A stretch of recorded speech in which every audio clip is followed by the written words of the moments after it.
This is Atomic Shinobi, and today I'm going to narrate what if Naruto accidentally goes to Earthland with Kakashi and Itachi's eyes. If you enjoy this video, please like, share, and subscribe to this channel. Now wasting no more time, let's start the story. Following the fight between his allies and the Akatsuki members Hidan and Kakuzo, also known as the Zombie Brothers, 16-year-old Uzumaki Naruto lay on his bed, exhausted. He ultimately used his new jutsu, Futon Rasen Shuriken, to defeat Kakuzo. He had to use the jutsu as a close-range attack rather than a mid-to long-range one because it was far from complete and he was unable to maintain it stable for the required amount of time. In addition, it seriously injured both the enemy and his arm. His mind shifted from the conflict to his personal life. There weren't many people he truly considered friends, despite being in different countries. Rock Lee, Neji Hyuga, Shikamaru Nara, Shoji Akamichi, Sai, and the Suna sibling were unable to see each other. He had to acknowledge that his relationship with his teammate and love interest, Haruno Sakura, was a little one-sided because she only had eyes for their former teammate who turned traitor, Uchiha Sasuke, also known as the last Uchiha. For Orochimaru of the Densetsu no Sannin, he betrayed Konohagakure no Sato. When he pushed a Chidori, 1,000 birds, into his chest at the Valley of the End, the bond between him and Sasuke was broken. He held Jiraiya and Tsunade in high regard, and he was extremely proud when the self-described super pervert appointed him as his successor. In his life, Tsunade was most likely the closest thing he had to a mother. The two individuals who were most concerned about him were the Toad Sage and the Slug Princess. Since he disregarded him in favor of his treacherous teammate in his early post-academy days, Naruto doesn't consider his Jonin sensei, the copy ninja Hitaki Kakashi, to be a teacher. In fact, he even taught him his signature, which was essentially forced to help him combine his natural element with the Rasengan, spiraling sphere. That's when it hit the blonde like a ton of bricks. The orange-clad shinobi had no personal or professional relationship with the silver-haired Jonin, and to be honest, he wouldn't give a damn if the copy nin died. That made him uncomfortable. If you were to ask him what kind of person his sensei was, he would only say that he was always late and kind of lazy. The fact that Naruto would have to meet his sensei first thing tomorrow annoyed him. Naruto ignored the frowns and glares he received whenever he left his apartment to go to Kakashi's house. His thoughts strayed to the village, where he was genuinely unhappy and felt foolish for having spent so much time trying to prove to them that he was more than just a demon and that he was a person deserving of respect. He recalled the mobs they formed to beat him when he was younger. They claimed that his victory over Gaara during the invasion of Konoha was a fluke or that their Uchiha weekend had finished him. Please, if it weren't for him, Sasuke would have perished. But enough about that. He kept walking until he reached Kakashi's residence.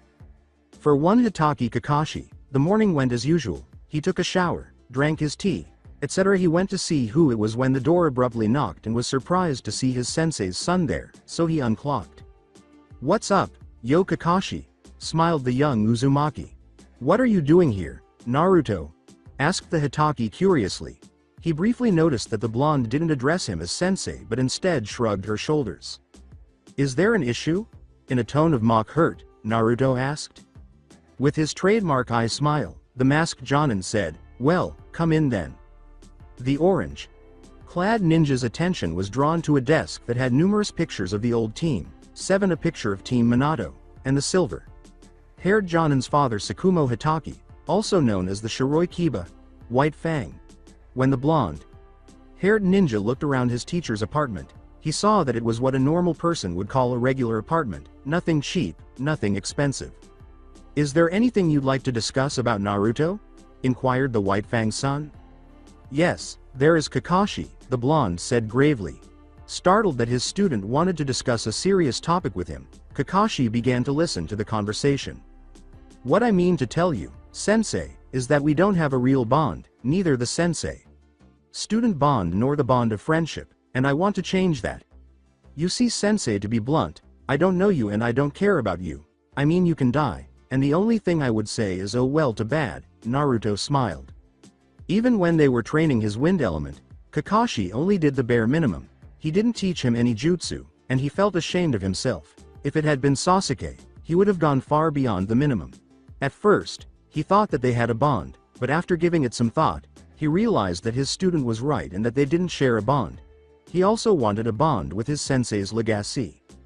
Playing on the teenager's desire for knowledge, Itachi smiled and said, "You know Naruto, I think you are right about it. We never formed a bond, so what do you say tomorrow you and me at the usual training ground so I can teach you wine ninjutsu?" Because he would only receive the bare minimum during his training with Kakashi, Naruto was a little hesitant. The silver-haired Jonin noticed his hesitation and quickly added that he understood why. This time, for real, the Sharingan user declared. Since he could tell his sensei was taking this time seriously, Naruto grinned at that. "Hi, Kakashi." "Sensei," Naruto said, his excitement evident in his tone. He concluded by saying, "Okay, bye, Naruto. See you tomorrow, and remember at 7 o'clock. As his body flickered away, the blonde said, "Sayonara, sensei." "Yes, Kakashi is a true sensei this time. We need to come up with a training schedule now," Itachi said. The following morning Naruto was prepared to puff smoke as he stood there in his standard orange and black jumpsuit. "Yukaka. Sensei," the blonde genin said. "Oi Naruto," the leaf jonin said. The man with silver hair said, "Naruto, pay attention. We're going to start with a C-rank jutsu called Futon. Daitopa. After that, we'll have Futon. Kamikaze, Futon. Renkuden, and Futon. Atsugai. The hand seals are tiger, ox, dog, rabbit, and snake. Now go ahead and try. Futon." Daitopa is a relatively simple technique that creates a sudden gust of wind, but its scale varies greatly on the can go from a single push to a shattering tree, the elder shinobi said. The Futon Atsugai is a technique used by someone who has mastered wind nature transformation. A tornado like mass is compressed until it has a very high density and then released. The wind pressure is raised to its highest limit, and once the technique hits the target, the resulting blast sweeps everyone off there. The blast can hit a vast range, inflicting massive damage on both the target and their surroundings, explained Kakashi. Hi, Taju Kage Bunshin no Jutsu, and 200 clones appeared, each prepared to begin training vigorously. After thinking, "I will never get used to seeing so many clones from one person," Kakashi lifted his headband, used his Sharingan to observe the chakra flow, and began teaching the Naruto clones the correct way to perform their jutsu. The teacher went on, "Futon. Renkuden, it is a large quantity of chakra needed into it, and the moment it reaches its target, it explodes, dealing an enormous amount of damage and leveling anything in its path." He concluded by saying, "Futon. Kamikaze, the user releases a gust of wind that forms several small tornadoes." The young genin asked, "Can you show me sensei?" Naruto shed anime tears when the jonin said, "Sorry, Naruto.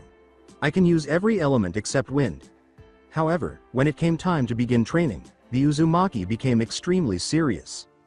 They continued to train in this manner for the following month, and to his surprise, Naruto learned every single jutsu.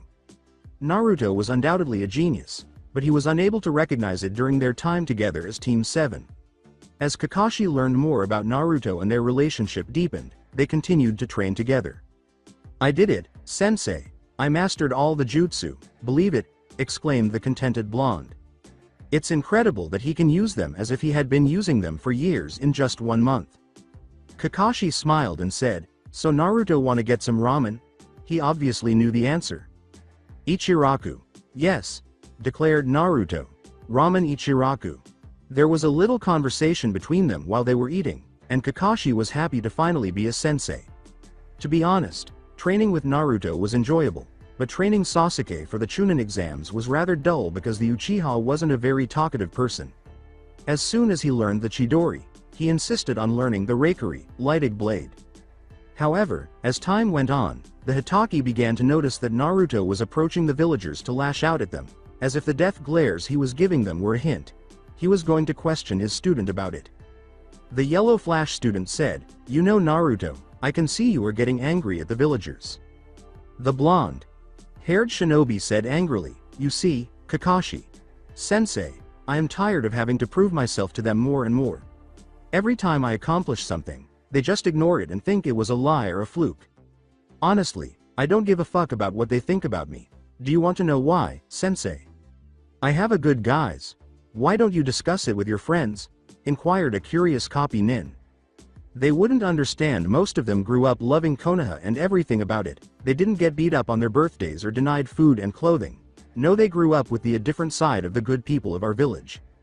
I honestly don't want to become Hokage to these people, Uzumaki said. Kakashi heard the word good spoken with a lot of venom in the young man's voice, and he knew his student was going to blow up soon, so he better negate it. Then his other student, Haruno Sakura, appeared in the ramen stand. Sakura was looking for Ino, but she saw her teammate and sensei in the ramen stand Naruto loves so much. Sakura-chan, what's up? Yelled Naruto, earning him a hit in the skull from Shis pink-haired teammate. Kakashi's eyes widened, and one moment the blonde was furious, and the next he was ecstatic. He didn't need the Sharingan to see that, as the blonde was wearing a mask. He felt ashamed of himself for being so blind to his blonde student, and then he became a little upset with his pink-haired student. She disrespects the Uzumaki, claims to know him better than anyone, and hasn't picked it up in a long time. Additionally, why does she always hit him in the head for the smallest thing? And why was his male student taking those blows? Hello, Kakashi. Sensei, what's your purpose here? Inquired the bewildered Pinkite. We just finished training Sakura, Kakashi replied. Yeah, Sakura-chan, I learned a lot of new jutsu, the Uzumaki said with a proud smile. Really, Naruto? Which jutsu did you learn? Inquired the female Team 7 member inquisitively. I apologize, Sakura-chan, but I am unable to tell you, Naruto said. The irate Haruno was 2 seconds away from beating him to the ground when she asked, and why the hell can't you tell me? Fortunately for the blonde, their sensei stepped in. Sakura in Konoha, ninja do not question other ninja about the jutsu they know, as ninja's jutsu arsenal should be their most important secret. Do you understand? Asked the inwardly sighted. Hell, some of the more powerful genin know that. Was she an idiot? Sakura said goodbye and departed to find her best friend. Shortly after that, Kakashi and Naruto parted ways, with Kakashi seeking a way to defuse the situation while Naruto wanted to get some rest. Next week, Tsunade Senju, a 54-year-old woman who uses a special and continuous transformation technique to keep her younger appearance, was in the Hokage office with Hitaki Kakashi to discuss his idea. Are you sure about this, Kakashi? This will put both you and Naruto in danger. Akatsuki will be looking for you. If Akatsuki finds them and there are more than one team, they have no chance of winning, but he has a point. Naruto will snap soon, and if he hurts anyone, I will have to punish him and the village will only hate him more, she said anxiously, adding, if you add the fact that no one will take his side, it only makes matters worse.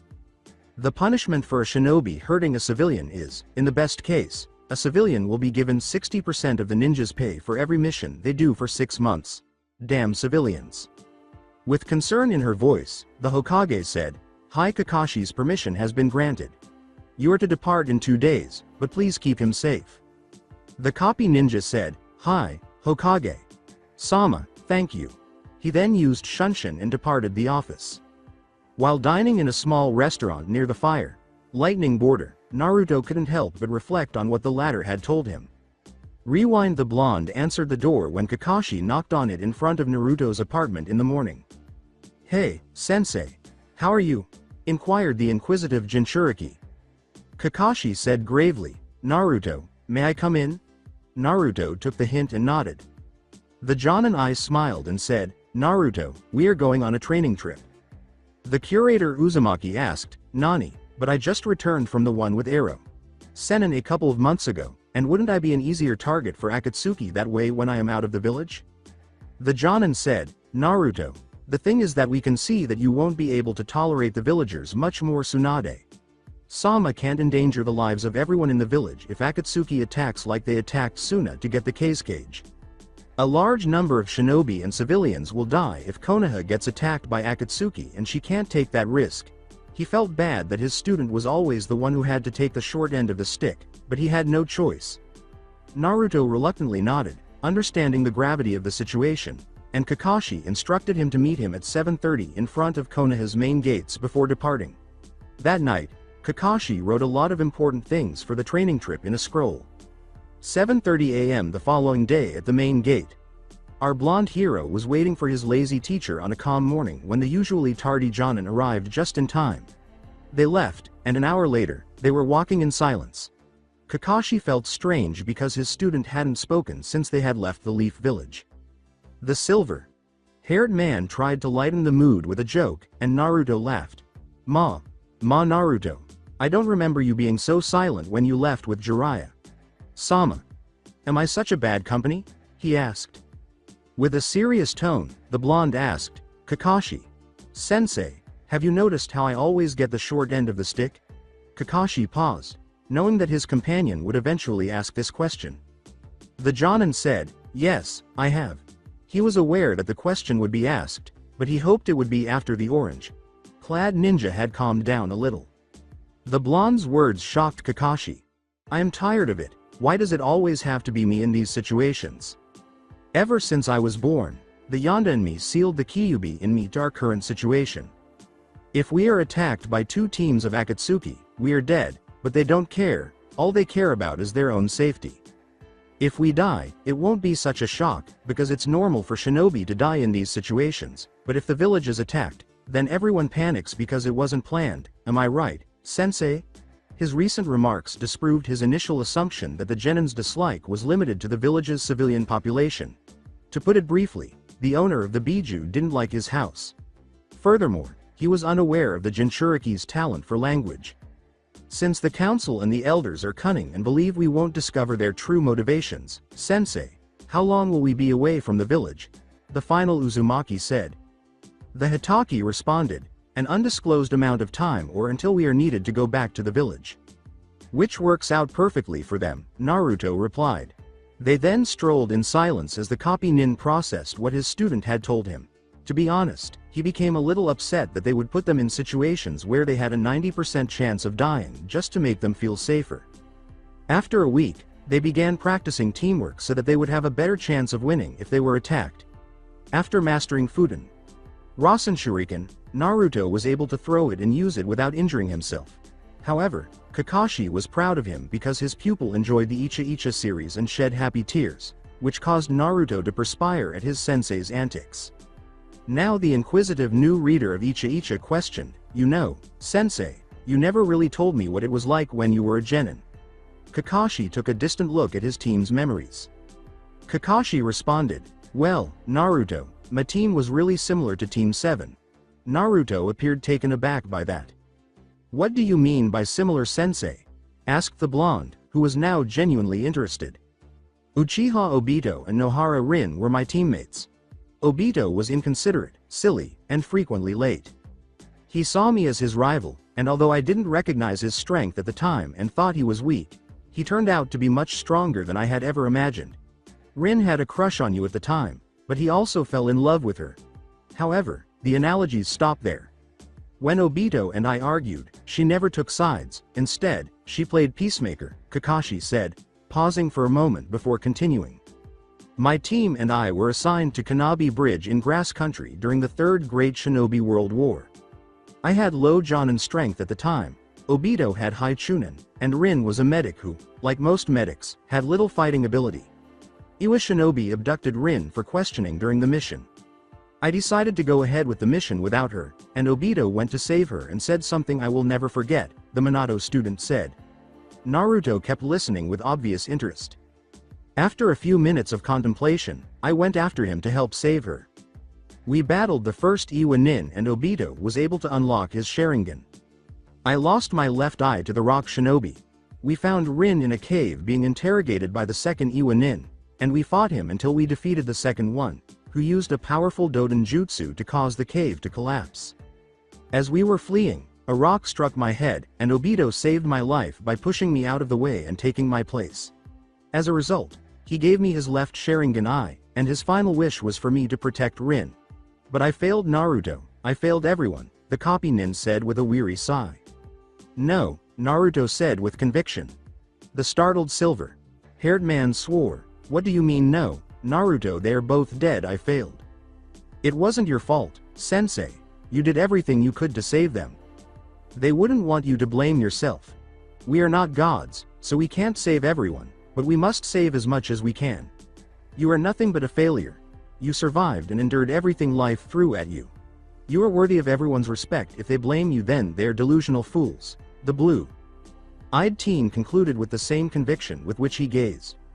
Without words, Kakashi felt as though a huge burden had been lifted from his shoulders. He grinned beneath his mask.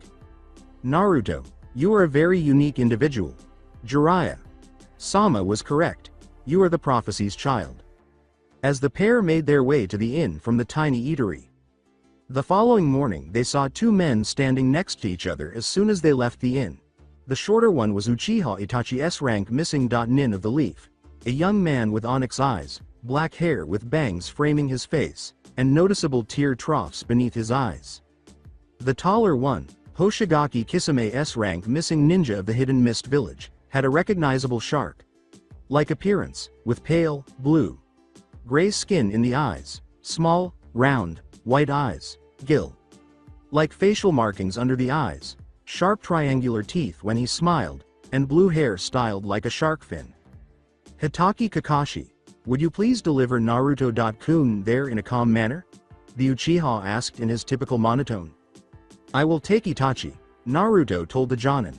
Not on your life, Itachi. Damn it, we can't escape. After giving a nod, Naruto pursued Kisame.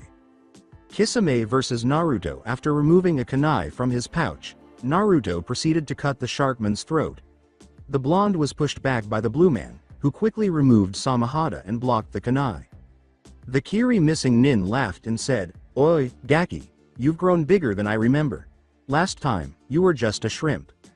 Naruto smirked and said, yeah, but you the same sushi as last time. That remark infuriated the older shinobi. The Akatsuki member was attacked by 5 clones created by the Uzumaki, each of whom employed a wind jutsu. He then spent an additional 30 minutes practicing taijutsu.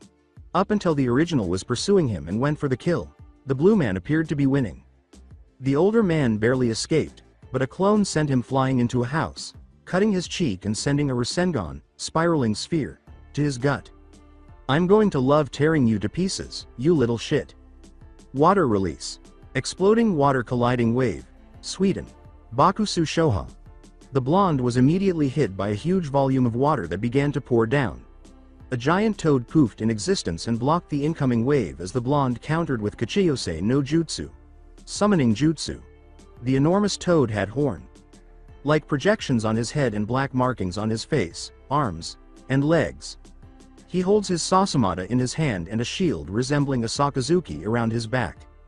What's going on here, Naruto? Gamaken inquired. The shinobi replied, Ken, I need your help to defeat this guy. The giant toad said, hi, but please pardon me because I am clumsy.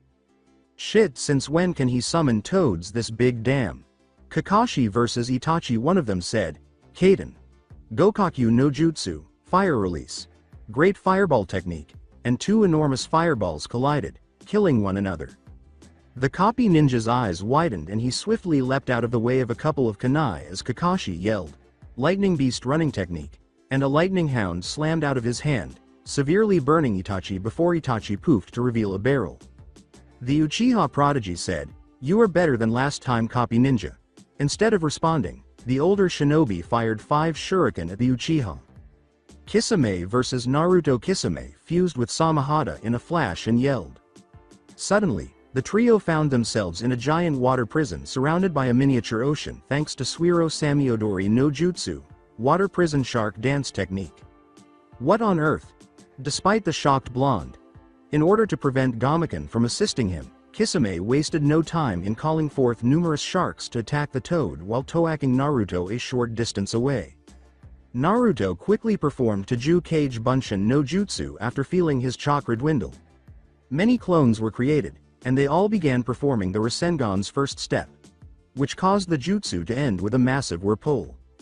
The words, wind rels, drilling air bullet, were heard by Kisame. He was struck in the face by the jutsu before he could react. The Uzumaki ran to his sensei and yelled, Ken, keep him busy, I'm going to help sensei, he is in a genjutsu. All right, but pardon me if I'm awkward, the toad replied. Itachi versus Kakashi. When the Konoha Jonin saw the enormous water prison, he half demanded and half asked, what the hell is that? That's one of my partner's unique skills. The stoic Uchiha replied, your student should be defeated within minutes. You should not undervalue Itachi, one of my students. He'll manage, replied Kakashi. A curious crow user inquired, why do you have so much faith in your apprentice? The Leaf Nin replied convincingly, because he is the one who is going to bring peace to the world. Ephemeral, Itachi uttered. Kakashi was unexpectedly confronted by a sizable quantity of shuriken. Genjutsu shit. Then he was told to go to sleep, and when he didn't, his body began to change into Rin and Obito. What do you do, Kakashi? I trusted you. Obito yelled, you killed Rin. You are less than trash, I should have let you die. His venomous words normally, those before his conversation with Naruto would have caused him to lose his resolve. He had to fight now, though. And he's not going to give up. The genjutsu abruptly came to an end. He turned to see his pupil standing beside him. The former Anbu captain said, damn, I have to end this fast. Sensei and the student jumped out of the way just in time. Amaterasu, the former Konoha ninja said. When he said those words, a giant astral skeleton appeared around him, but then the skeleton changed into a warrior of sorts. When seen in its full form, Susanoo has a normal face with what appear to be locks of hair framing it. The only strangeness it displays is an appendage on its chin that resembles a pharaoh's false beard. When it reached its final form, the armor surrounding Susanoo resembles a long-nosed Tengu wearing a pair of Magatama earrings, and its right hands also acquire plating that makes them appear to be peeling. Naruto swiftly threw a futon Rasen Shuriken at the Akatsuki member, but the blue-eyed teen quickly ducked the attack after the shield not only blocked the jutsu but also reflected it back at him. At this rate, I might lose and die, but I can't. Sasuke must be the one to kill me. I have to move quickly. The power of my Susanoo is absolute. The Yata mirror is the ultimate defense while the sword of Totsuka is the ultimate offense. You can't win, the Uchiha clan murderer said. The Toad summoner nodded and the copy ninja reassured Naruto, don't worry, he can't keep this technique up for long because it is draining his chakra fast, plus he is sick. We just have to outlast him. A man wearing the Akatsuki robes and an orange mask suddenly appeared in front of Naruto as he was avoiding another blow from Susanoo. Before he could react, the newcomer slashed his kunai across the Jinchuriki's eyes, and Naruto screamed in agony and began to draw Kyuubi's chakra, but Tobi was ready and applied a Biju Surpressor seal on the blonde's forehead, knocking the said blonde unconscious. The White Fang's son cried out in horror, Naruto, at what he had just witnessed. The masked man just knocked out his sensei's son. Then, he was shocked to see that this person shared Obito's Mangekyo Sharingan. Additionally, he used Kamui, which means, authority of the gods. The vortex began to tremble violently, absorbing the unconscious bodies of Kakashi, Itachi, and Naruto as well as everything else in the area, including the shuriken that had been thrown earlier, one of which lodged itself in Itachi's right eye. Itachi's left leg was severed as the vortex began to close. The ninja in the mask muttered a curse. He didn't know where that portal led, and it wasn't leading to his dimension. Forest of the Earthland, the home of poor Lyuzuka. Poor Lyuzuka was sleeping in her home when she sensed a lot of magic was being created nearby. Ordinarily, she wouldn't have gotten involved, but it was utterly horrible. She had to check to see if it was a treat. Damn. It. Kakashi muttered barely as the Kamui drained all of his chakra. Chakra fatigue was killing him. Kakashi. Are you sure he is the one? Asked Uchiha, who was dying. Who was bleeding excessively quickly. A squeal was going to be his death. Yes, the dying copy nin replied. When poor Lyuzuka arrived on the scene, she saw a young man who appeared to be dying, another man who appeared to be dying, and a teenager with slashed eyes. What's happening here? She inquired. Before the person without the legs spoke, there was silence. Please give the blonde our red eyes. Gomen, little brother. I am unable to provide you with the retribution you seek. However, I have to assist the prophecy child. Itachi placed his chakra in the seal matrix and moved his arm to the unconscious teen's stomach. Kakashi followed suit. With that, the life in them vanished. Plea, ace and give, him. Scroll in my ba, pack. Hitaki Kakashi and Uchiha Itachi took their last breaths on that day.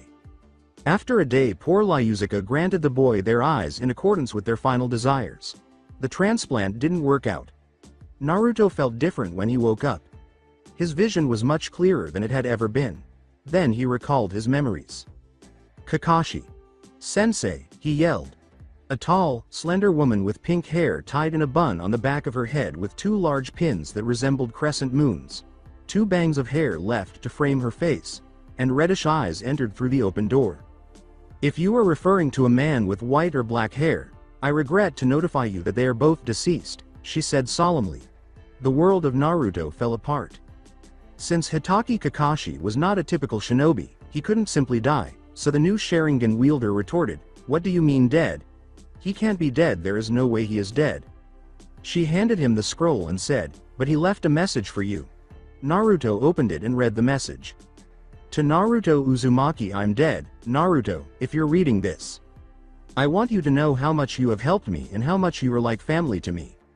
This is the first time in a long time that my guilt hasn't consumed me as I write this. I can confidently state that I have only one regret in life, that I was unable to spend more time with you. I want you to know that every jutsu I know is written in the large scroll, and I'm confident you can learn the majority of them with your shadow clones. Develop your strength and defend the people you value most. You deserve to be happy, so if you can't find it in Konoha, get out. Be strong because there will be formidable opponents along the way. I want you to know. My greatest student, you have my admiration. From your sensei, Hitaki Kakashi, good.bye. Naruto collapsed on the ground, sobbing over his sensei's passing. Poor Lyuzuka walked out of the room, leaving the blonde alone. Naruto was shocked to see that, instead of his usual sapphire blue eyes, he had two crimson Sharingan eyes when he finally got up and looked in the mirror. After a moment of confusion, the masked jerk slashed his eyes.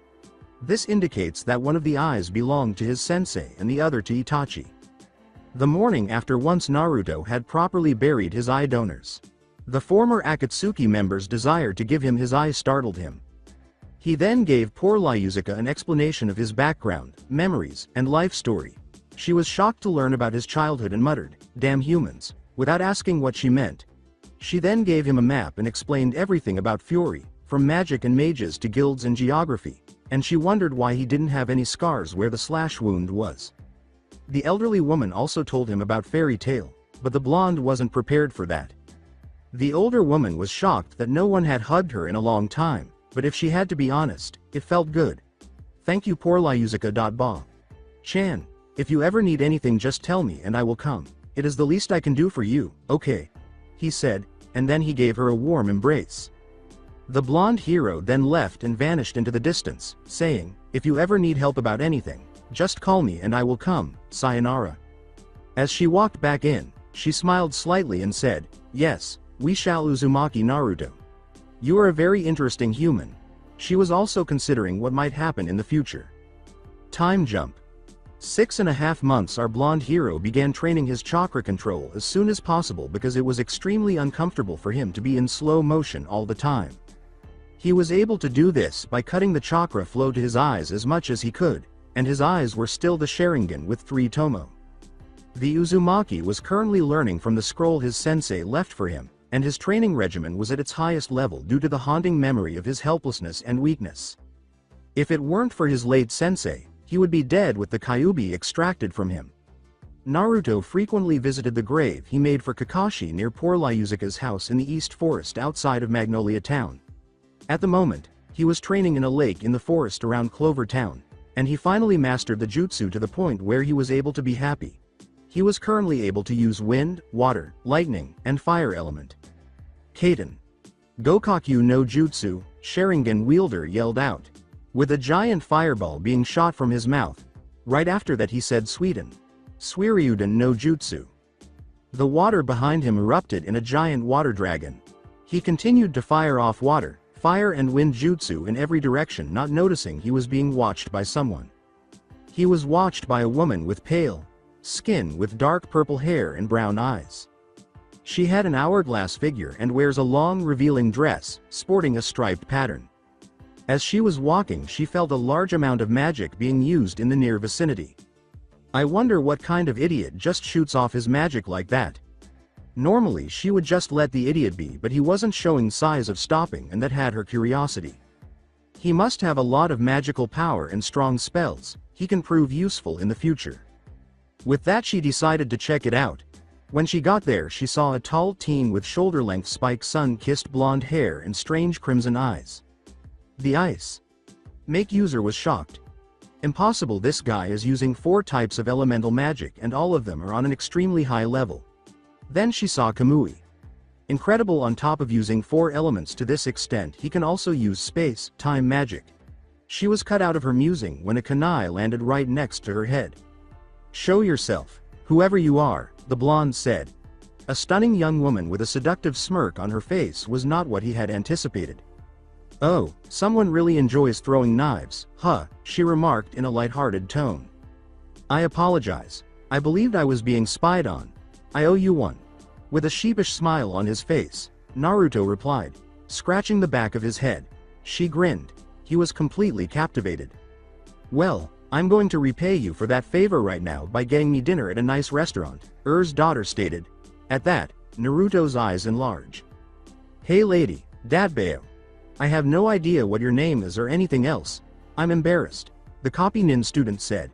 She chose to remain silent despite laughing at his verbal tics. She left Naruto alone after saying, perfect, we will get to know each other at the date. Pick me up at the 8 from 4-Leaf Clover Hotel and dress nicely. At least I can offer the red-eyed teenager something of interest. As expected, the young man was dressed nicely and standing in front of the hotel. He was dressed in jeans and a white long-sleeved shirt. His mouth dropped to the floor as the door opened and he saw Ultier wearing a dark purple cocktail dress. He blushed as she embraced him and pressed her cleavage against his chest. They mostly engaged in small talk and a few more significant things, like knowing each other's names, as they walked to the location. So, have you joined a guild yet, Naruto-kun? It must be every guild master's dream to have a young, powerful mage with your potential, she said. Sadness filled the former Leaf Shinobi's eyes. I recently lost a loved one, so I don't think I'm prepared for something like that. I simply don't feel prepared yet. The ninja replied. She grinned to herself. Perfect is hurt, perplexed, and doesn't know many locals. My hands will be sucked into by him. She put her hands over his and spoke to him in a reassuring tone. Following their date, they spent a passionate evening in her hotel room. The following morning, his endurance is amazing. He was also very large. Beside her, the blonde woke up. Good morning, Ultier. Chan, said a very pleased Uzumaki. Naruto-kun, this was the best morning I've had in a long time, she said honestly. That was the start of Ultier Milkovich and Uzumaki Naruto's meetings. They held a lot more meetings over the following 6 months. Naruto learned a lot more jutsu and kept getting stronger. Finally, having someone he loved in this new world made him happy. He could feel a battle being waged and magic being used as he was moving. Curious, he made the decision to check if anyone was in danger. The pink-haired dragon slayer was losing the match due to the Eisenwald mage's storm mail, and he was surprised to see dark mage Aragorn the Shinigami and Natsu of Fairy Tail. To help the Fairy Tail mage, the Sharingan user began to approach them. The battle between Natsu and Aragorn of Eisenwald was extremely difficult, because the older mage could use storm mail to nullify all of his fire attacks. The silver-haired mage yelled at the younger one, "What's the matter, Flea? Have you finally gotten it, trough your thick skull, that you are nothing compared to me?" Natsu was about to make a comeback when a tall, spiky, sun-kissed blonde man with shoulder-length blonde hair, and Naruto's haircut is a wilder version of Minato's haircut, with fair skin, a long-sleeved dark gray shirt with black haori featuring white flames at the edges, and black shinobi pants. He was reading an orange book at a leisurely pace. "You are who the fuck?" The blonde man ignored him and kept walking towards them, which enraged the dark mage. "How dare that flea ignore him?" the white-haired man asked. The Shinigami screamed, "I said who the fuck are you? Do you want to die, asshole?" The stranger said languidly, "Oh hey, I didn't see you there. Did you say something?" Natsu's opponent snapped at that. Either this guy was making fun of him or he was stupid. In any case, the idiot was going down. "That's it, you bastard, you're going to die," yelled the wind storm user. If not for his obvious lack of interest, the newcomer's tone was almost challenging as he asked, Aragorn.san, could you please look me in the eyes and tell me that? The Eisenwald member stopped in the middle of his sentence when he noticed the eye he was staring at. Both were deep red. One had 3 tomo, and the other was shaped like an elongated tri-bladed shuriken. Why the fuck not, you are a flea anyway, Sai, he said. Tsukuyomi, he said without saying. The world of Tsukuyomi. Aragorn was in a world with a cloudy atmosphere and a red moon that was illuminating everything around him. You are the crimson-eyed god, Uzumaki Naruto, cried a dark mage who was terrified. This man was well known for inflicting severe trauma on his victims and causing them to go into a coma, and for good reason. Don't look the devil in the eyes is even a statement made by some awakeners. He was going to experience firsthand why it's not a good idea to look him in the eyes. With a phony confused expression, the Uzumaki asked, that's me. What gave it away, were my red eyes or were it the clothes and blonde hair? Huh. Then, however, his face became grave, which makes the assassin's spine tingle. The Sharingan user said monotonely, you are in my world now. I control everything here, so let's see if you enjoy being sliced to shreds over and over again. Aragorn was startled when winds began to suddenly form around him and turn into lethal blades. When the first 2 cut both of his arms in 3 places, one after the other, he began to scream in pain. His torso and legs followed by his head, but the torment was far from over. The dark mage began to feel his body being sewn together only to have it torn apart once more. He noticed that, aside from his icy, ruthless eyes, Naruto's blonde face was expressionless. He realized why he was referred to as a devil. Actual world. After a few seconds of silence, Aragorn began to scream in fear and went black, leaving Natsu to watch the encounter. His left eye was bleeding when he glanced at the stranger. And he could hear the blonde casting the spell thanks to his dragon hearing. Since the aforementioned individual defeated the Eisenwald's ace simply by glancing at him, he desired to fight him. But Urza and their group showed up just as he was ready to confront him. How are you and Happy doing? Inquired the anxious redhead. Even though Natsu was powerful, Aragorn was ruthless. Natsu didn't want her cuts to become infected if she was cut. I, sir, was Happy's prompt response. Urza let out a sigh of relief, but then she noticed a man in black approaching them. He asked gravely, where are they going to use lullaby? Urza squinted and opened her mouth to say something, but the dragon slayer cut her off. The pink-haired teenager said, hey, how did you defeat Aragorn? Teme by just looking at him. Urza was taken aback, but then she met his eyes. She remembered that she had read about a man who fit his description. Rank independent mage and crimson-eyed god. He is well known for using illusions and elemental attacks. His most lethal ones are the eyes. Aragorn didn't know who he was facing, so she smirked to herself. The fool most likely met his eyes directly. He seems to be on our side, but I have to exercise caution. However, he is somewhat adorable. Urza, bad. Not good. Now is not the time to consider such things. They are going to attack the guild masters in Clover Town, she replied. Naruto said, hi, let's get going then. Natsu screamed, but after this I won't fight you. Naruto nodded in agreement, and they left. Town of Clover. The moon shone over the town of Clover, and the sky was dark. The guild masters is next. It would seem as though they were discussing significant issues that could influence the guild's future, but in reality, they are just drinking, gambling, and generally relaxing. Kageyama was standing next to the meeting hall, holding the lullaby flute, on a nearby cliff overlooking the structure. He told himself, yeah, this will do, while feeling content that he will be able to complete the task assigned to him by his guild. From here, they will undoubtedly be able to hear the lullaby song. The moment has finally arrived for us to exact revenge on the legal guilds, he pondered. However, a smooching sound came from behind a bush before Kageyama could bring the demonic flute to his lips. Kageyama blanched a little when an elderly voice said, there are some hot little numbers in this one, haha.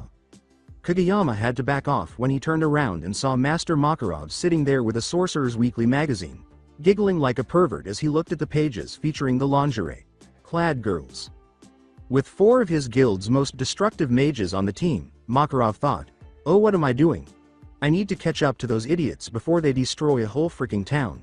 He jumped up from where he was going to leave, but he became extremely anxious when he noticed a mage staring at him out of the corner of his eye. Makarov put the magazine down quickly. His words, "It not what it looks like," caused Kageyama to perspire. "I was just looking at some potential new mages to join my guild, that's all." The dryer told the truth. Kageyama shouted, deadpanning, "I don't care what you're doing," at the older mage. Looking at Kageyama's injured body, Makarov remarked, "You have been hurt, young man. You should not be wandering around the woods in that kind of condition." Before he could get a clear view of the older man in front of him, he said, "You're probably right. Wait, that's Makarov of the Fairy Tale Guild. Why'd I keep running into these fools? Perhaps I have someone to test the flute out on," he thought to himself.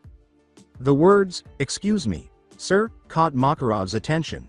"I don't suppose you would mind hearing my song. They would not let me play it where I come from, and I could really like someone's opinion on how good it sounds." The shadow user lied.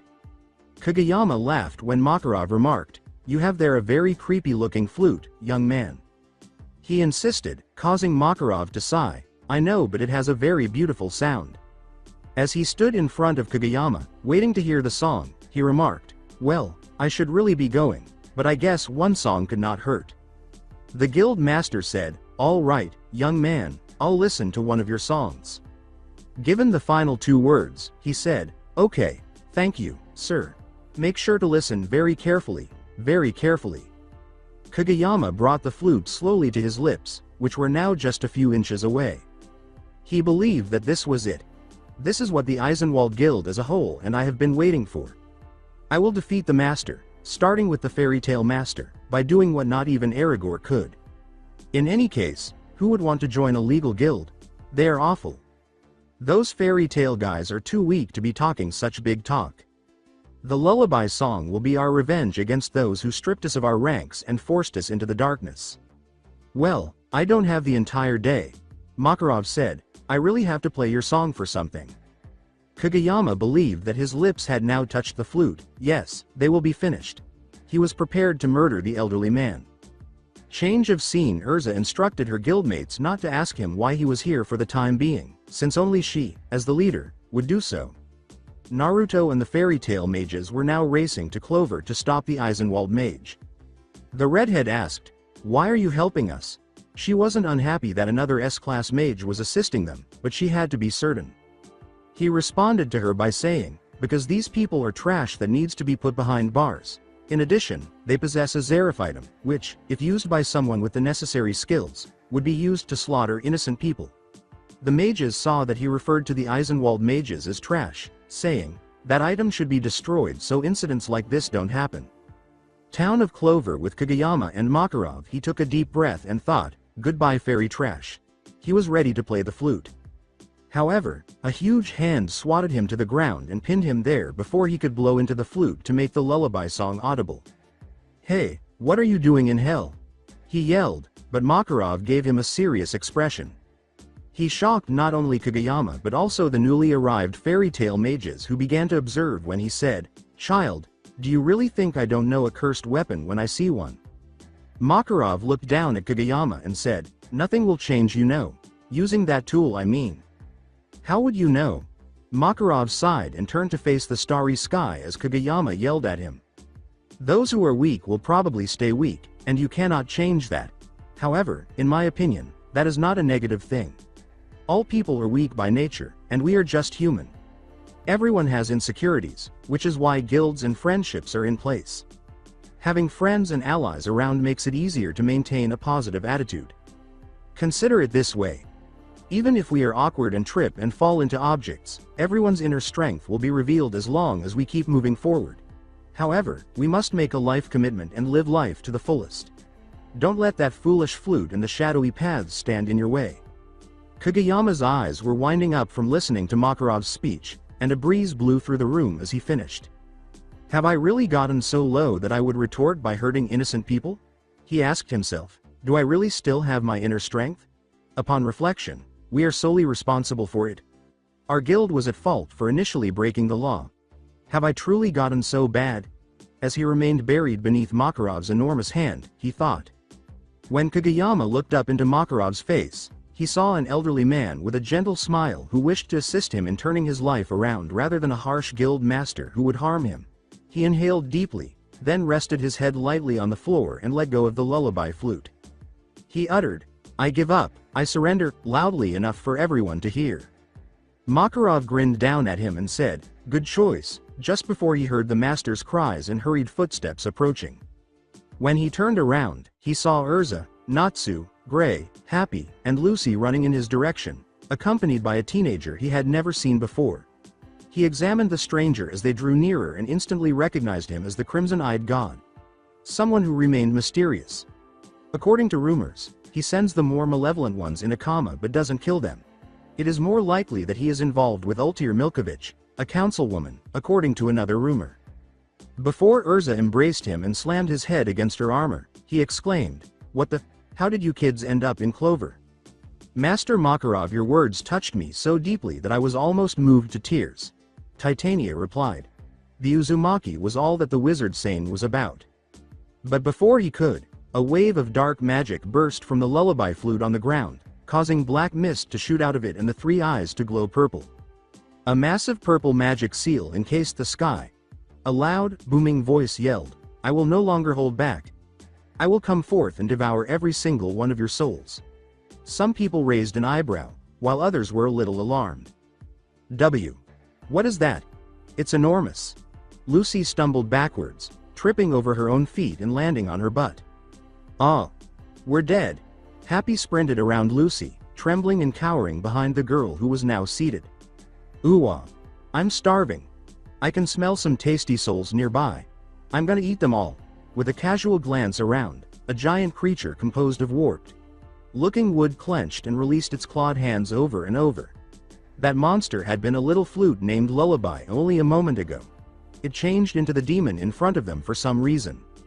When Natsu yelled, Lucis' focus shifted to him. He then asked Gray the ridiculous question, "Souls are edible? Are they tasty too?" Instead of listening to Gray's possible answer, she focused on Makarov, the guild master, who stood beside her and had a thoughtful expression on his face.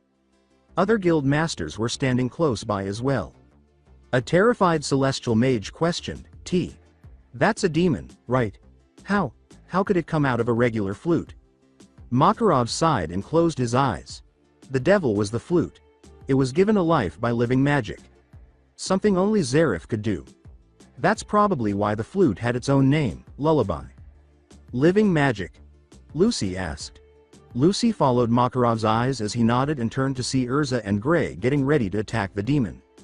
Living magic is something that gives life to inanimate objects. Zarif usually chose to use the souls of demons when he gave life to the objects. It is one of the reasons why he was so feared. The flute was a leftover artifact from long ago.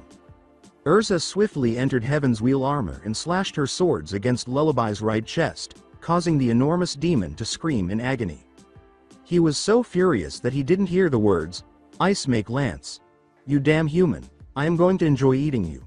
Suddenly, dozens of long ice spades erupted against the demon, and a blue magic seal appeared in front of Gray, causing Lullaby to scream in agony. "Salamander, I want you to use Karyu no Hoko, Fire Dragon's Roar," Naruto replied. Ignil's son gave a nod. "Karyu no Hoko," he screamed, and a red magic circle materialized, which he struck. According to the former Konoha shinobi, Futon, Daitopa, together, their attacks created a much more potent attack. It decimated the demon almost entirely. Angrily, Zarif's creation yelled, "Gra, that's it, hear my song, fleshlings." After that, nothing occurred since the demon was too damaged to sing its tone. Everyone thought that was anti-climatic, and they all fell in love. "Ha, I can't believe it, that was the biggest fail ever. I can see now why you were named Lullaby. Even Zarif knew you were weak and decided to give you such a badass name," laughed Naruto. At that, everyone began to laugh, and the wood-like demon became furious. "Die, you piece of shit!" roared the demon with the manly name. Naruto noticed the dark mage's creature was ready to strike. He yelled and quickly flashed through hand seals. Kaden. Gokakyu no Jutsu. He defeated the demon by shooting a huge fireball directly into Lullaby's head as soon as he finished speaking. Before he smirked, everyone was looking at him intently. Naruto's statement, "What I am not an S-class just because of my dashing good looks," drew attention to himself. "By the way, can I join Fairy Tail?" the Uzumaki asked. Each person's response to the question was unique. The other Fairy Tail mages were taken aback, but Natsu was thrilled that he would be able to battle him. Makarov struck gold with another new mage, and the guild masters were crying anime tears. An earnest wizard saint questioned, "And why would you want to join our guild?" The blonde gave an honest response, saying, "It is getting boring being an independent mage and a friend told me it would be good for me to join a guild." He recalled Ultir's words to him. Rewind. Ultir and Naruto are in a tiny cafe right now. They are currently discussing guilds. She told the former Leaf Ninja that he needed to join a guild as soon as he told her about his background and where he came from. Ultir: "Chan, I am not ready to join a guild yet," he stated. "I don't need to. I get a decent amount of pay, what's the problem?" "The problem is that you still haven't gotten over your teacher's death, Naruto-kun. And joining a guild is your best course of action. You can have bonds between comrades again, you will be able to continue with your life," she concluded. Flashback. "And it is evident to me that he is not evil. He appears to be carrying a burden, though, as Laxus's grandfather." The Titan magic user grinned and said, "Well, you can join. According to Minato Namikaze's legacy, okay, I will come to the guild in a week, but I have to do something first." With the exception of Natsu, who yelled at him to fight him, the master nodded like everyone else. Close to poor Lyuzuka's residence in front of two graves in the forest, Naruto was wearing a Konoha headband. Uchiha Itachi, a real shinobi, wrote the first one, and Hitaki Kakashi wrote the second. "Hey, sensei, I haven't talked to you in a while. I was finally able to join a guild mainly because of that friend I talked to you about," said the previous Toad summoner. Naruto began to leave, but paused before saying, "I will see you in a few months, sensei. You know, it's kind of ironic I am here talking to you the same way you used to talk to Obito. I'm curious about what Fairy Tail will be like." A tale of fairies. A young woman with long, wavy, flowing brown hair that nearly reached her waist, brown eyes, and large breasts who was drinking a lot was the first thing the blonde saw when he walked in. "Damn, that's the Nidame Tsunade. All I can hope is that she doesn't get angry like Chan does." A slender young woman of below average height, she works as a sexy bartender. Her most distinguishing feature is a short, upward ponytail. She has long, silver hair that is slightly curly at the ends, with two bangs that frame her face and extend down to her ample chest. Wakabamine and Macau Bolt were on the bar when the master appeared to the Sharingan user. Everyone stared at him when he said, "Hey old man, I am here." The master then grinned.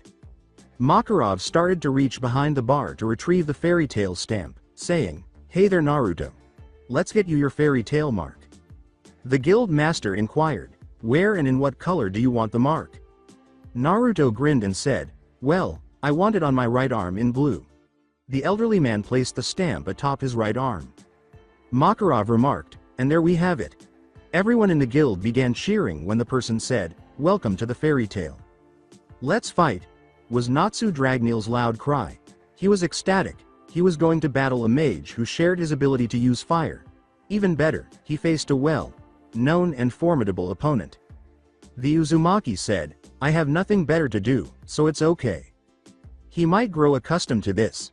All he could hope for was that he wouldn't have to fight the salamander every day. Rewind to a year and 6 months ago. Konoha's elemental nations. Tsunade recently learned of the conflict between the Akatsuki, the Copy Ninja, and the Kyuubi Jinchuriki. Itachi and the Konoha team had vanished, according to the grim battle news. Thinking that the only family she had left had passed away, she was drinking away her sorrows. The Toad Sage came in through the window and asked, "Why are you drinking?" His fellow Sannin didn't notice that he had a slight edge. With evident rage and grief in her voice, the Hokage questioned, "Why the fuck not Jiraiya? Huh? The only family I had left died, but this time it died because of me. For the good of the fucking village," she screamed. "Shut up," Jiraiya yelled. She was shocked when her teammate yelled at her, saying, "Not only do you fucking let him out of the village without fucking informing me, you have the guts to drink and wallow in self-pity. Instead of looking for him, He is a live Tsunade and I know it because the toads sense his life force because of the contract. With a faltering voice, the Godem questioned, "Are you sure?" "Yes, and I am going to find him. I was thinking of checking a hint on the Akatsuki leader being in a megacure, but that can wait. I need to find my godson first," said her colleague. She begged, "Okay Jiraiya, I am depending on you for this. Just please bring him back. It's time for a council meeting." The slug princess sighed as the toad Sannin nodded and departed. Meeting of the council room was packed. The elders, ninjas, civilians, clan leaders, and of course the Hokage herself were all present. Hiyashi Hyuga, Sume Inazuka, Shibi Aburame, Shikaku Nara, Inoichi Yamanaka, and Choza Akamichi were the clan leaders. Everyone was anxious because they had just lost an elite Jonin and their Jinchuriki. Although the civilians were relieved that the demon was at last dead, they were also afraid that his passing would lead to war. The slug Sannin said, "Let's start the meeting." The Hyuga questioned, "Hokage Sama, are you certain that the Jinchuriki is dead?" Like all the clan heads, Hiyashi disliked Naruto but did not despise him. The Senju lied and said, "Yes he is. The less people know, the less likely it is that Akatsuki will capture Naruto. He will be safer if they believe he is dead." Danzo was furious. "How is it possible for that bitch to lose our Jinchuriki? He might have been the ideal tool," the elder thought. The remainder of the meeting was devoted to discussing ways to make up for the loss of the human sacrifice. Everyone was shocked when Naruto's friends learned of his passing. Choji Akamichi and Shikamaru Nara were deeply saddened by the death of their friend and comrade in the battle against the Akatsuki. On the following test, the Nara was promoted to Jonin, and they began training twice as hard as before. After their teammate, love interest passed away, Sakura Haruno and Hinata Hyuga both publicly wept and experienced a month-long depressive episode. Neji Hyuga began to discuss fate once more, though not to the same degree as before. In order to grieve the loss of his friend, Rock Lee made the decision to temporarily stop training. Kiba Inuzuka followed Lee's example. Shino Aburame lamented the passing of the Uzumaki. Since Tenten and Ino Yamanaka had never known him well, they were unconcerned about his passing. The Omegacure in his diva path, Pain, the leader of the Rain Village, was talking to Tobi about the Kyuubi host. Diva Path's eyes had a ripple-like pattern that extended over the eyeballs, with light purple irises, a sclera, and a pupil that resembled a dot. He also had spiky orange hair. Utilizing the typical Akatsuki cloak. "Can we trace him to the dimension where he is currently?" the Rinnegan user inquired. "No, we can't. In order for me to find where he is, he has to open a gateway to our world. If he does that, I will be able to follow him. Until then, we do jungle warfare with the hidden villages." Pain nodded and entered the room again. Flashback. End the Earthland. The crowd chanted, "Fight! Fight!" as Natsu and Naruto stood across from one another, the former sporting a confident expression while the latter displayed a lazy one. When Lucy arrived at the scene and forced her way through the throng to find Natsu and Naruto standing there, she exclaimed, "No way, are they actually going through with this?" Mira called to Lucy, who was standing with Happy, Urza, Elfman, and Gray, "Hey Lucy, over here." Lucy approached and became one of them. She asked Gray to respond to her question, "So who do you think will win this fight?" As much as Natsu has improved and he has gotten stronger as of late, this guy is an S-class for a reason. He is able to use 4 elements and illusions while Natsu can use only fire. Naruto also has more experience than Natsu. "But I'm sure Natsu won't embarrass himself," stated the user of Ice Make. "If those two value their manliness, then they better give us a very good match," said Elfman. The Dragon Slayer exclaimed, "Are you ready, Naruto?" Everyone expected Kakashi's student to draw some kind of weapon when he reached into his pouch. However, he opened his pouch and pulled out a well-known orange book, causing everyone to perspire. The blonde answered, "Yeah, come at me." The boy with the pink hair received a tick mark on his forehead. Was he so weak that you could read a book and still be able to fight him? The son of Ignil yelled, "I'm going to burn that orange book of yours." The blonde ducked as Natsu jumped in for a blow. The Dragon Slayer began punching and kicking, but it was ineffective. The fact that this battle resembled a child versus an adult surprised everyone. Natsu inhaled deeply before yelling, "Karyu no Hoko." and hurling a stream of flames at Naruto. The fact that the Uzumaki was struck by the spell surprised everyone. In order to make his lungs resemble those of a dragon like Wendy, he concentrates his magic. He is far more offensive, though she was more focused on providing support. The young man with the red eyes was annualized. With pride, Natsu said, "That will teach you for underestimating me." However, he was unaware that the blonde behind him was preparing one of his most agonizing blows. Konohagakure Hiden Taijutsu Ogi. Senin Garashi, Konoha Secret Forbidden Taijutsu Attic. 1,000 Years of Death. The mage flew through the air without crashing to the ground after experiencing excruciating pain in his back. The technique stunned everyone, and they all began to laugh at Natsu's expense. The log where the blonde was hit was visible to all. Elfman frowned disapprovingly and remarked, "That move was not manly." Rolling on the ground, Gray laughed and said, "I guess I was wrong. After all, he did embarrass himself. Ha ha ha ha ha." The scene made the Uzumaki laugh. It was similar to Team 7's test when they turned into genin. The pink-haired teen's fist was burned. "You bastard, I am going to beat the living shit out of you. Fire Dragon's Iron Punch," she said. The blonde avoided him even though it was aimed directly at her face. The former genin closed his book in retaliation. Naruto slammed his book on the Dragon Slayer's skull and exclaimed, "Icha Icha Chop." Naruto's book was successfully taken by Natsu in his second attack. He turned to a random page and began reading, saying, "Before I burn it, I want to see what is so interesting that you had to read it while we are fighting. Alright, let's see." When Takeshi entered Hitomi's room, he saw her waiting for him with nothing but her leather panties. Takeshi instantly wanted to get some after seeing her large, nude breasts. Takeshi said in a husky voice, "Hitomi-chan, I can't help myself anymore. I need to take you and make you mine." A very aroused Hitomi exclaimed, "Ooh, please take me tonight, Takeshi-kun. I can't help myself anymore." And Naruto, you are a pervert. Following Natsu's reading, people's opinions on the subject varied. Such a beautiful work of art. I have to ask Naruto-chan to give me a copy, Makarov thought, grinning perversely. He is going to get a piece of my mind after this is over. Lucy thought, I can't believe someone as strong and famous as him can be a pervert. What an idiot, reading it in broad daylight in front of everyone. A chibi Jiraiya appeared on his shoulder and informed him, damn, I have to defuse this situation fast. He felt the death glare coming his way. Okay, what did Arrow Senin teach me to do in these situations? He thought. Go. Chibi Jiraiya shouted. The student responded, no, she is gonna catch me. Accuse somebody else? Chibi Jiraiya asked while Chibi Jiraiya was sweating profusely from the death glare Naruto was getting. He said, I can't, everyone saw me. Chibi Jiraiya then got a light bulb above his head and instructed his student to play the fool. The Uzumaki began his lie by saying, oh my god, someone must have switched my literature with this book. I don't know who might this fiend be, but I am obviously framed, oh lord. Exclaiming in an overly dramatic manner, he hoped Titania would believe his lie, but sadly, the death glare grew tenfold for him due to the poor lie, which made everyone perspire. Now, Arrow Senin? The ninja inquired. The chibi pervert vanished after saying, now my student is the time where you were fucked, so, bye-bye. Traitor.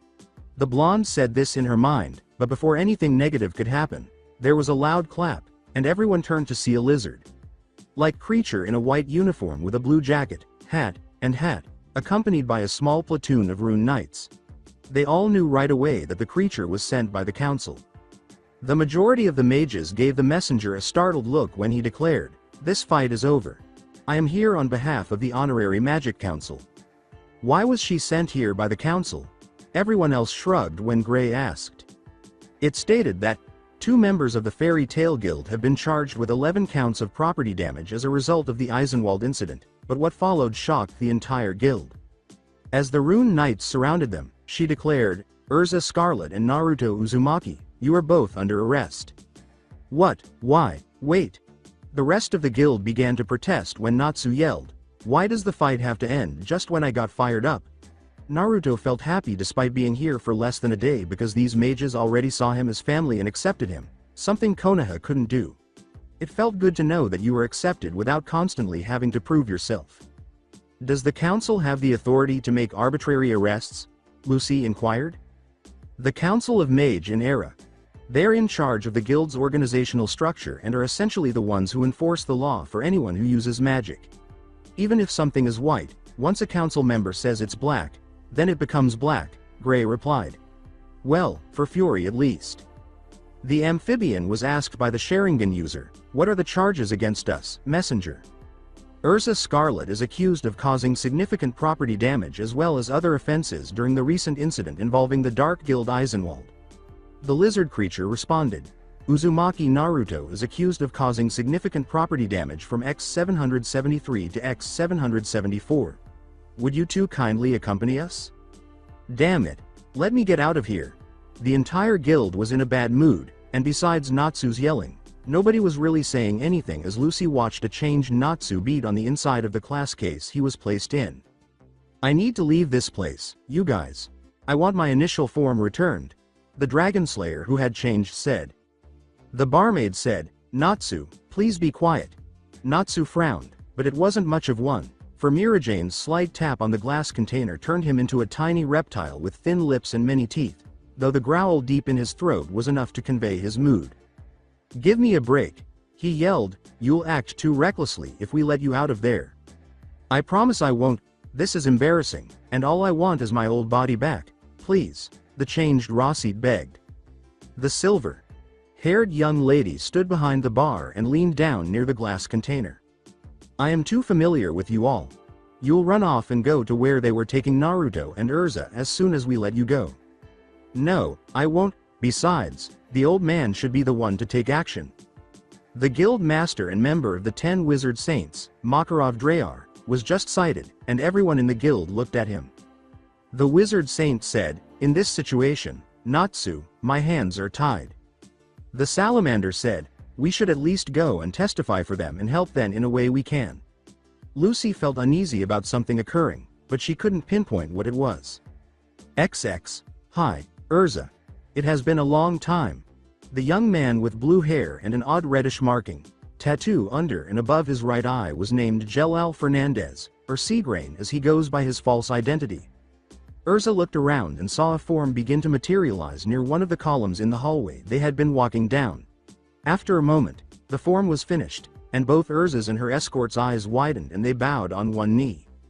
His robes were simple but elegant, consisting of a long white tunic with black stripes on the upper part of the arms and along the edges, a decorated collar, large straps that were connected to decorated buckles that closed the inducement on the front over a dark shirt, matching pants, and shoes. He wore a ring on the middle finger of his right hand, and the medallion certifying his status as one of the 10 Wizard Saints was usually hidden around his neck by the collar of his jacket. Seagrain. What are you looking for? Titania asked, her voice full of anger, and he chose to keep walking rather than respond right away. Calm down, Urza. As you are undoubtedly aware, this form is merely a thought image. I cannot physically interact with anything, and you can't hurt me any more than I can. Era still contains my actual body. The same is true for every other old fool who is behind the trial room's doors. They are aware that this is all a front. The Wizard Saint calmly stated, there is no reason for anyone to come here with their real bodies. So, in the end, you were the cause of this. Why don't I find this surprising? The fairy tale's strongest female said. My oh my, so quick to blame me, he said with a small laugh and a shake of his head. In a matter of fact tone, he stated, I am the one who typically supports fairy tale's actions during the council meetings. Urza just gave him a growl, which made the corner of his mouth turn up. In any case, this was thought to be the best and safest way to satisfy the public and the council. The scapegoat gets to be you. However, I have no doubt that you are intelligent enough to have solved this problem on your own. Anyway, leave if that's all. She said in a tone that was obviously annoyed, I'd like to get this over with. As a reminder, all those old bats that are behind the door as well with their imaginary forms, and I will be joining them shortly, Seagrain said, smiling and stepping closer, causing the redhead to tense up. But there was a reason I chose to speak with you before you entered. Never tell the others in that room about what happened back then, okay?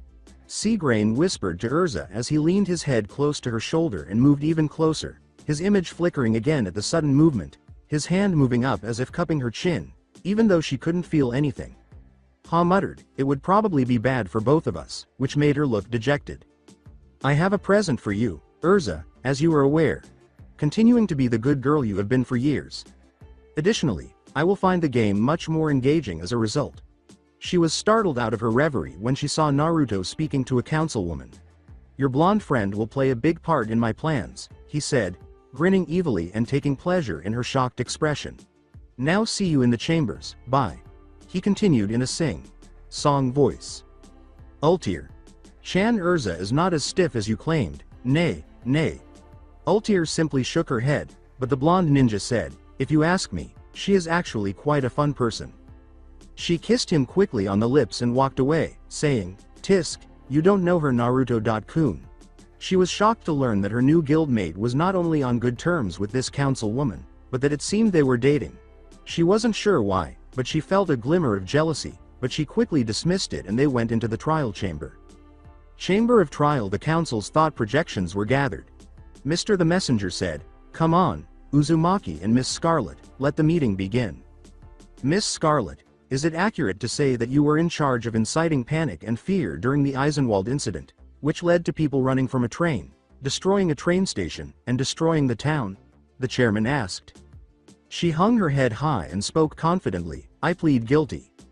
You are accused of serious collateral damage from X863 to X864, Mr. Uzumaki.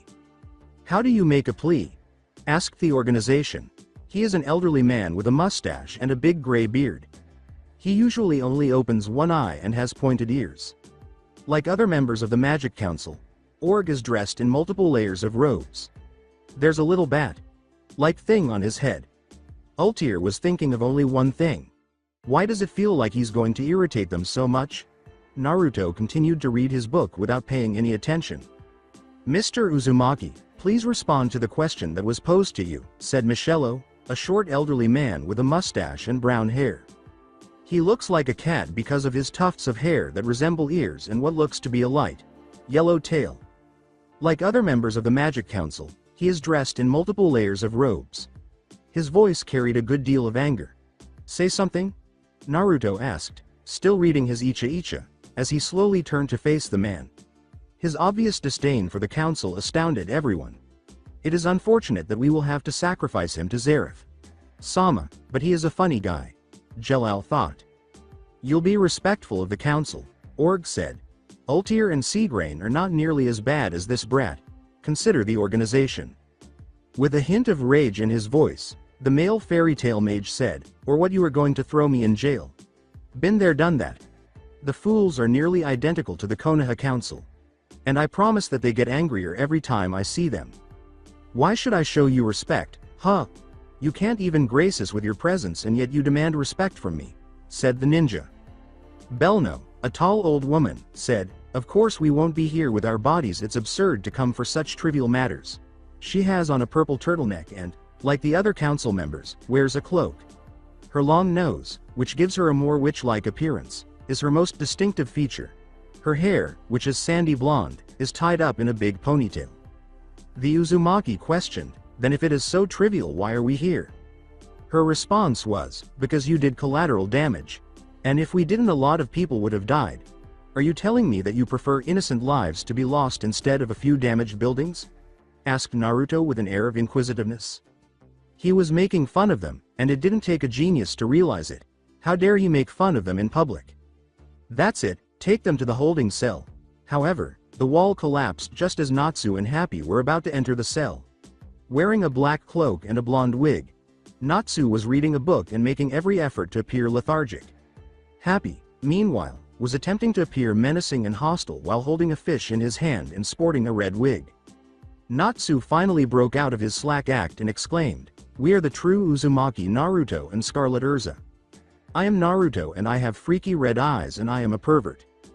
Happy swung his fish like a sword and yelled, I am Scarlet Urza, I love swords, and I am gonna kick all your asses, rah. The poorly mimicked Naruto exclaimed, Happy, Urza is not a pirate, causing everyone to perspire. Org ordered, send all 4 of them in jail. How did these idiots end up here? The fairy tale when Natsu exploded in a puff of smoke. Everyone in Fairy Tail turned to see what had happened. To their surprise, Mikao was sitting on top of the counter where Natsu had been, with the glass cage on its side close by. He motioned for everyone to calm down, but there were a lot of yells, mostly about where Natsu was and what Mikao was doing on the counter. "Sorry about that, everyone. I took Natsu's place, because I owed him a favor. I just transformed into a lizard so I could pretend to be him," said Mikao sheepishly. Based on the new questions being asked, Lucy and everyone else were taken aback. The celestial mage questioned, "But then where is the real Natsu? Has he been going after Naruto and Urza all this time?" replied Gray. "Oh no, what's going to happen when Natsu encounters the council? Knowing him, he'll challenge them and attack them." When the guild members heard their master say, "Everyone, calm down," everything instantly stopped moving. "I didn't want to tell you, but this trolley is just for showing that the council enforces their law and that every guild is bound by it. No playing favorites. They won't get almost any punishment." Everyone was clenching their jaws. All of them have been fretting in vain. Cell in prison. The Titania, the Salamander, and the Crimson-Eyed God were in the prison cell for the night, and I was utterly bored. Since we are in the same guild, we should take the time to know each other. What are your likes, dislikes, hobbies and dreams for the future? The child of Prophesy replied. "I sincerely hope it goes as smoothly as Kakashi Sensei's did. I will start. My likes are Icha, ramen and training. My dislikes are traders and a certain village. My hobbies are writing and my dreams are to be the best mage I can be," he stated. "Okay, so perhaps not exactly a mage, but they get the idea." As an afterthought, he added, "My name is Natsu Dragneel. My likes are fire and my guild mates. My dislikes are assholes. My hopes for the future are to defeat Urza, Laxus and you. My dream is to find Igneel," the Dragon Slayer said. Thus, his dragon abandoned him. Interesting, Wendy claims that her dragon also abandoned her. She informed me that on July 7, X777, Grandini left her. Natsu joined Fairy Tail around X778 based on what I could find out. His dragon must have done so simultaneously.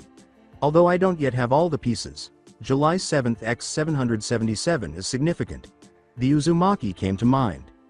In addition to finding a way to save the people in the Tower of Heaven, Urza Scarlet says, "My name is Urza Scarlet. My likes are my guild and swords. My dislikes are undisciplined people, traitors, and maniacs. My hobby is reading." The Talking Cat's owner questioned, "Naruto, is it true that you can use 4 elements?" Naruto said, nodding. "I am able to use fire, wind, water, and lightning. Would Natsu like to witness a trick?" "Show me, please," the Dragneel said. Everyone stared at him as he waved his hand in front of them, wondering what kind of trick he would show. Then, to their astonishment, a crow began to form into his hand. It was completely black, but its unusual feature was that it had blood-red eyes with 3 tomo in each. Natsu went to touch it right away, but the crow bit his finger off. Urza was shocked that this had happened, but before she could say anything, Natsu's finger was on his arm as if nothing had happened. "Ah!" he screamed in pain. "How did you accomplish that? Wow!" he inquired, and Naruto appeared dejected. "I put you two in a false illusion. The majority of my illusions have a crow motif." "How did you think of it?" Natsu inquired. The crow user recalled exactly what had transpired and responded, "You can say that it was like a legacy being passed down to me." Rewind. The blonde had been in Earthland for half a year, and his use of elemental techniques was already earning him recognition. At the moment, he was attempting to use his left Mangekyo Sharingan, Kaleidoscope Copy Wheel Eye, to unlock it. Usually, you have to kill one of your most valuable people in order to unlock it. However, in the case of the former shinobi, it had already been unlocked by its previous owner but had lain dormant. Similar to Kakashi, his was dormant for 20 years before abruptly becoming active. He kept trying, but until he was drawn into his mindscape, nothing seemed to be happening. The mindscape of the Biju container was not a pleasant one. The sewer had enormous cage bars and a little piece of paper with the word seal written on it. Uchiha Itachi was standing in front of him. The Kyuubi stood silent when he saw the Uchiha because he knew what would happen. Naruto would have been antagonistic toward the former Anbu captain half a year ago, but he had a question that kept coming up. Wouldn't it be easier to target him if he didn't receive his Sharingan? Why would an Akatsuki member give it to him? As Itachi stood there, crows burst out of his body and circled Naruto, each one sending memories into the blonde's mind with its glowing eyes. The young man with black hair became a pacifist as a result of the trauma he experienced as a child. He was ordered to carry out the Uchiha massacre on that particular night because the clan was planning a coup d'état against the Hokage. Naruto and his partner Kisame were able to witness Itachi's life in Akatsuki. And, to be honest, was astounded. The Uchiha said this before beginning to disintegrate. The words, "Make your own path in the world," were followed by his disappearance. After this incident, Naruto slept for 2 days, being compelled to view every memory of the Uchiha in a brief period of time. His attempt to activate his Mangekyo Sharingan after waking up was successful. He transformed his 3-tomo into a shuriken with 3 blades. He began practicing his genjutsu on that day. He couldn't just do the memories just because he had them. No, they served more as a how.to manual. He greatly enhanced his chakra control. Additionally, he was able to pick up some ninjutsu from Itachi's recollections. Flashback. End Natsu inquired, "What did you use against Aragorn?" Teme. Whether or not to tell him about Tsukuyomi was something Naruto considered. But since everyone knew that his greatest illusion is created by making eye contact, he decided that he should. "I used Tsukuyomi.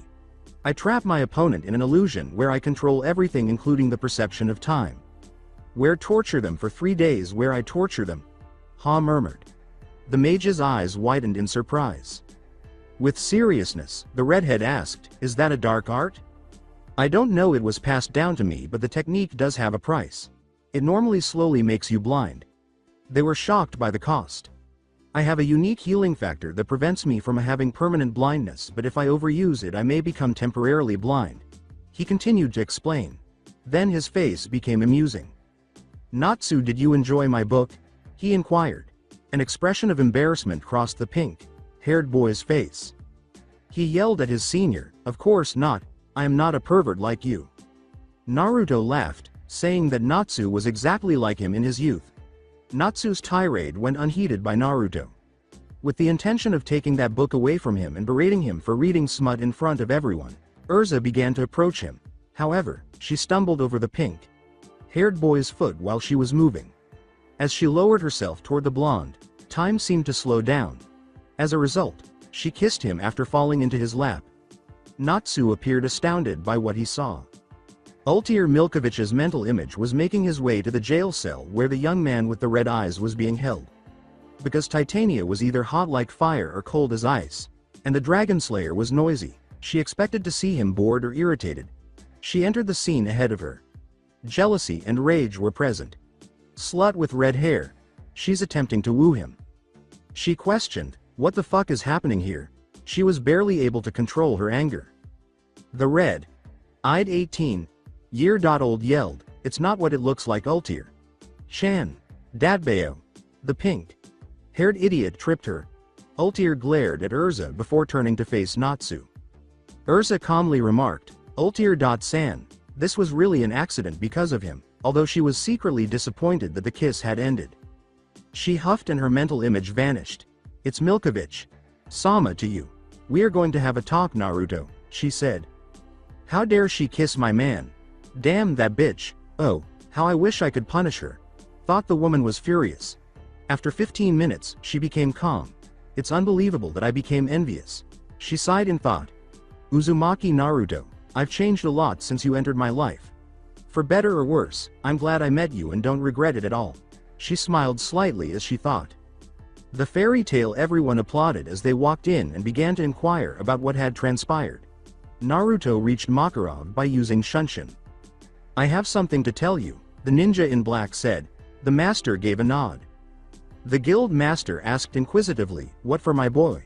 With complete seriousness, Naruto said, "I am going to tell you where I come from." They entered the master's cabinet after he nodded.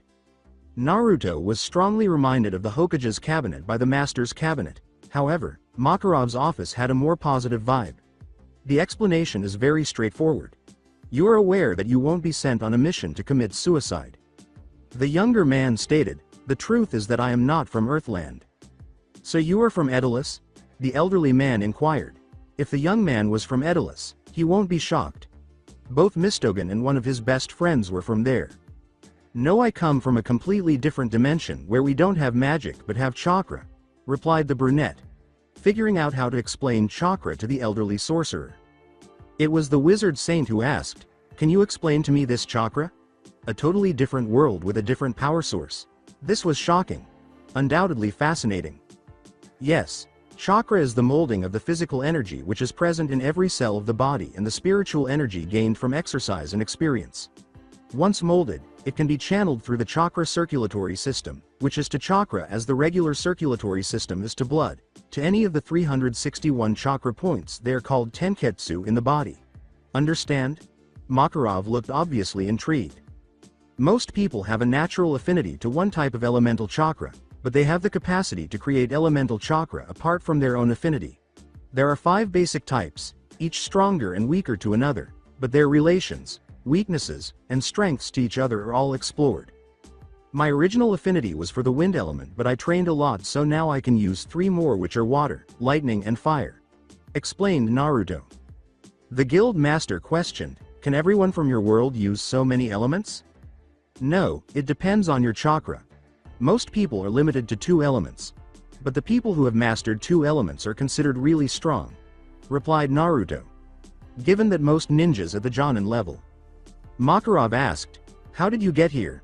"Me and my sensei were sent out of the village by them, and we were ambushed by members of really powerful group. We were doing well until a third one came and slashed my eyes and knocked me out," said the brunette. With a sorrowful expression, Naruto stated, "My sensei and one of the 2 members gave me these eyes. They weren't mine originally." Knowing the boy's expression, Makarov chose not to inquire further. "My eyes are a bloodline limit. Bloodline limits are genetically inherited skills that are unique to a clan. They come in various varieties. Some enable the elements to be combined into sub-elements. For instance, combining wind and water to create ice." Makarov nodded in comprehension. "My eyes are known by their individual name, the Sharingan, and are classified under the term dojutsu. The ability to see the flow of magic and chakra is the first of the Sharingan's abilities. I can distinguish between magic and chakra because the Sharingan itself gives them color. Additionally, they can detect if someone is experiencing an illusion because their chakra or magic flow will be erratic. My eyes also enable me to cast extremely strong and difficult to break illusions and track swiftly moving objects. Making a hole in space and time and creating a deadly illusion that puts my target in a coma are my strongest skills." Makarov was both surprised that someone could actually rip a hole in space and time and concerned that someone might try to steal these eyes for themselves. Naruto said gravely, "This is the most important thing I have to tell you." "What is it, my boy?" the Drayar inquired. The younger man said, "I am the host of a demon." He was a little concerned that the master would act similarly to how the Konoha people did. "What kind of demon?" "The 9-tailed fox," was Kakashi's student's response. "Does it have any impact on you?" "It did when I was younger. When I got angry, its chakra would spill out. As of right now, it only speeds up the healing of my wounds. If it tries to take over my body, I can use my eyes to suppress it." Naruto clarified, "I can't use its chakra to my advantage in battle." "My boy, how did you get picked to carry such a heavy load?" the master asked, observing Naruto's features contorted into a frown. "The village leader sealed it inside of me after the 9 tails attacked my village on the day I was born and he was unable to defeat it. My childhood was filled with glares, beatings, and hatred all directed at me." Makarov didn't need to hear the reason for this. He could figure it out on his own. Those stupid villagers likely threw their anger at the boy, which made him sick. If his scowl and twitching arm were any indication, he could see Naruto's anger for his home. What the blonde wasn't expecting was a grandfatherly hug from the guild master. Naruto's rage disappeared and was replaced by a smile as he said, "Don't worry, it is all behind you now." "Thanks, old man." Naruto then gave Makarov a thorough explanation of the elemental nations. He went to the table where Urza, Lucy, Gray, and Natsu were seated after leaving the master's office, and Natsu ran at him the moment he saw him. "Let's get our battle over with." Before Naruto could respond, he heard a sneer from the Dragon Slayer. The Uzumaki turned around and saw a very tall and muscular young man wearing SoundPod, model magic headphones, Evergreen, Bixlo, and Freed Justine, his personal bodyguards known as the Thunder God tribe, next to him. Yeah, we all saw how weak you are, already. He had a distinctive lightning bolt shaped scar on his right eye, and his spiky blonde hair was slicked back, with many spiky strands pointing backward, though some of it fell on his forehead. Naruto, I want to see how strong you are, with assurance in his tone, the older blonde said. The younger blonde simply shrugged and walked away, saying, not in the mood, sorry. Laxus, obviously not pleased with the response, grabbed the black-clad teen by the shoulder and tried to punch him in the face, but the Uzumaki blocked the Dreyar's blow. Naruto tried to punch him, but Laxus ducked under it and kicked him in the abdomen. Naruto then leapt back and threw one shuriken. Shuriken Kage Bunshin no Jutsu, said the red-eyed teenager. Laxus was taken aback when that one shuriken turned to 20, so he rolled aside. Laxus then lunged at Naruto, intending to kick him in the face, but Naruto blocked the kick, grabbed Laxus's leg, and smashed him on the ground. Laxus immediately got up and kicked Naruto in the stomach. Evergreen decided it was time to join in. Fairy machine gun. Leprechaun. Evergreen threw a stream of concentrated dust-based energy needles at Naruto with a wave of her arms. He fired a bullet of condensed water that destroyed the energy needles in Sweden. Tepodama, water release. Gunshot. Evergreen ducked the attack before it could reach her, but Naruto already had a set of hand seals before she could land. Raiju Hashiri no Jutsu, lightning beast running technique. Naruto channeled lightning chakra into his hand, causing the lightning to expand into the shape of a hound that rushed Evergreen, causing her eyes to widen in shock because she didn't have time to dodge, but before it hit her, Laxus appeared with a lightning-coated fist, effectively halting the attack. Although it appeared to everyone that Laxus's lightning was more powerful, Naruto saw that it was actually absorbed into the Dreyar's body, much like Natsu's fire and Wendy's air. Is he a dragon slayer?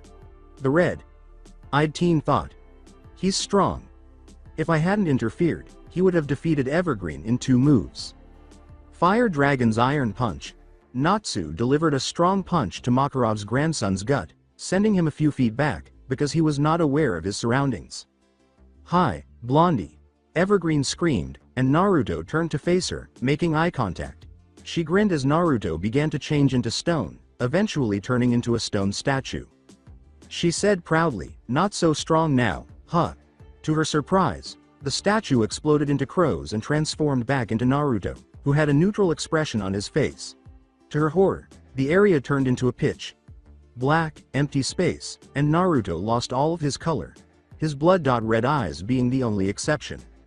Not possible. You ought to be stone since I caught you with my stone eyes. Unable to understand how the tables had been flipped on her, she yelled at him. You're a fool. I have much better vision than you do. In a chilly tone that sent shivers down her spine, Naruto said, I knew what you were going to try the moment I saw you building magic, so I caught you first. Before she realized what had happened, her body had turned into paper that began to burn her from head to toe. Every spectator was taken aback when Evergreen simply passed out. Freed and Bixlo positioned themselves next to Laxus, while Gray positioned himself next to Naruto and Natsu. However, the master's booming voice intervened before the situation could worsen any further. Calm down everyone, Makarov said before turning to face Laxus. That's enough, Laxus. Makarov said in a firm voice, you do not attack a family member of this guild. Laxus just shrugged and turned to face the guild, where the majority of the members were staring at him.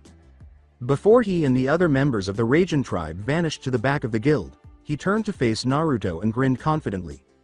Naruto Uzumaki, you and I will be fighting for the top. Okay, time to win some easy money, he said with an evil smirk. What makes you so certain that you and not Mistogen will face off against him? A curious Freed asked, having never seen his leader so eager for battle before, despite the fact that he had easily defeated Evergreen. Laxus replied, call it a feeling in my gut that's telling me. Freed simply nodded, and they went on. Would you like to place a wager? Innocently, the Uzumaki inquired, and the young woman with the brown hair turned to face him, raising an eyebrow.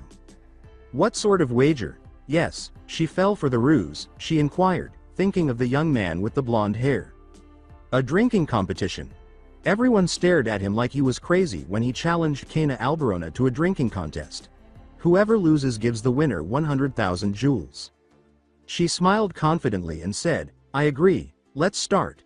If she has the same luck as Ba Chan, I will win 100%. After a while, what is she? Naruto was on the bar stool with Wakaba and Macau after they were totally destroyed in their drinking contest. Wakaba and Wakaba, correct? A grin appeared on the blue-haired man's face after a moment of surprise. Hey, not too bad, he said. You've only been a member for a day, so I'm surprised you know our names. The Uzumaki pulled a black book from his pocket and handed it to Macau. The older mage arched an eyebrow and opened the book to find a picture and a detailed description of Jose Parla, the guild master of Phantom Lord, including his fighting style, skills, and potential weaknesses. Ichiya Vandalay Kotobuki was listed on the next page, along with the same information as Jose Parla, but Ichiya added that he frequently accompanied by the Trimons, which are made up of Hibiki Lates, Ren Akatsuki, and Eve Tarms, along with their respective stats. In order to be ready for battle, I write down the names and statistics of the most well-known mages. Macau and Wakaba were shocked that such a thing exists or that someone so young created it, but they shrugged. I call it the bingo book, he said, smiling. I am actually surprised the information gathering isn't as important here as it was in the elemental nations. Dorms are available here? In all honesty, Naruto had no desire to rent an apartment, so he asked inquisitively. We guys don't have the luxury of a dorm like the girls do. The blonde just cited, we haven't bothered building a new one since Guildarts smashed up the last one, Wakaba replied. Are you going on a mission? Macau inquired. Nah, maybe tomorrow. The ex-shinobi replied. Before heading off to the younger guild members, Naruto nodded and thanked them. Here is a tip if you need some quick money. If you wait until about noon, that's when more missions are posted on the board and you might find something good. What's up guys? Lucy Heartfiller said, Oi, Naruto, how did you take down Evergreen so fast? She thought that although he was a pervert, he was strong, just like Master. Did she genuinely believe that her stone eyes were quicker than the Sharingan? Easy, she underestimated me? So, Naruto, where do you currently reside? Gray inquired. The blonde appeared contemplative for a while before he had an idea. Don't worry, I have an idea, the Fairy Hills. As Urza was walking in her apartment, which is actually 5 rooms connected together, something which raises her rent to an astonishing monthly amount of 500,000. Such rooms are connected together by large inner doors without shutters, have their floors covered in massive carpets and, in addition to Fairy Hill's standard wooden decorations below the ceilings, have intricate motifs adorning the upper part of the wall's housing doors, which are themselves decorated, right below their upper arches, by wooden spirals holding the arches up. Each room is lighted by a chandelier hanging from the ceiling in its center, and most of these rooms serve as storage for Urza's extensive collection of armors and weapons that she is unable to fit in the pocket dimension provided by her particular choice of magic. Requip armors and outfits are lined up near the walls, fit on mannequins sustained by wooden poles with metal bases, and the walls themselves are adorned by a variety of weapons secured to them. A large table with a chair is visible in the middle of one of the rooms. What caught her attention was that on one of the mannequins was not her usual armor. Instead, there was a black cloak with white flames at the edges.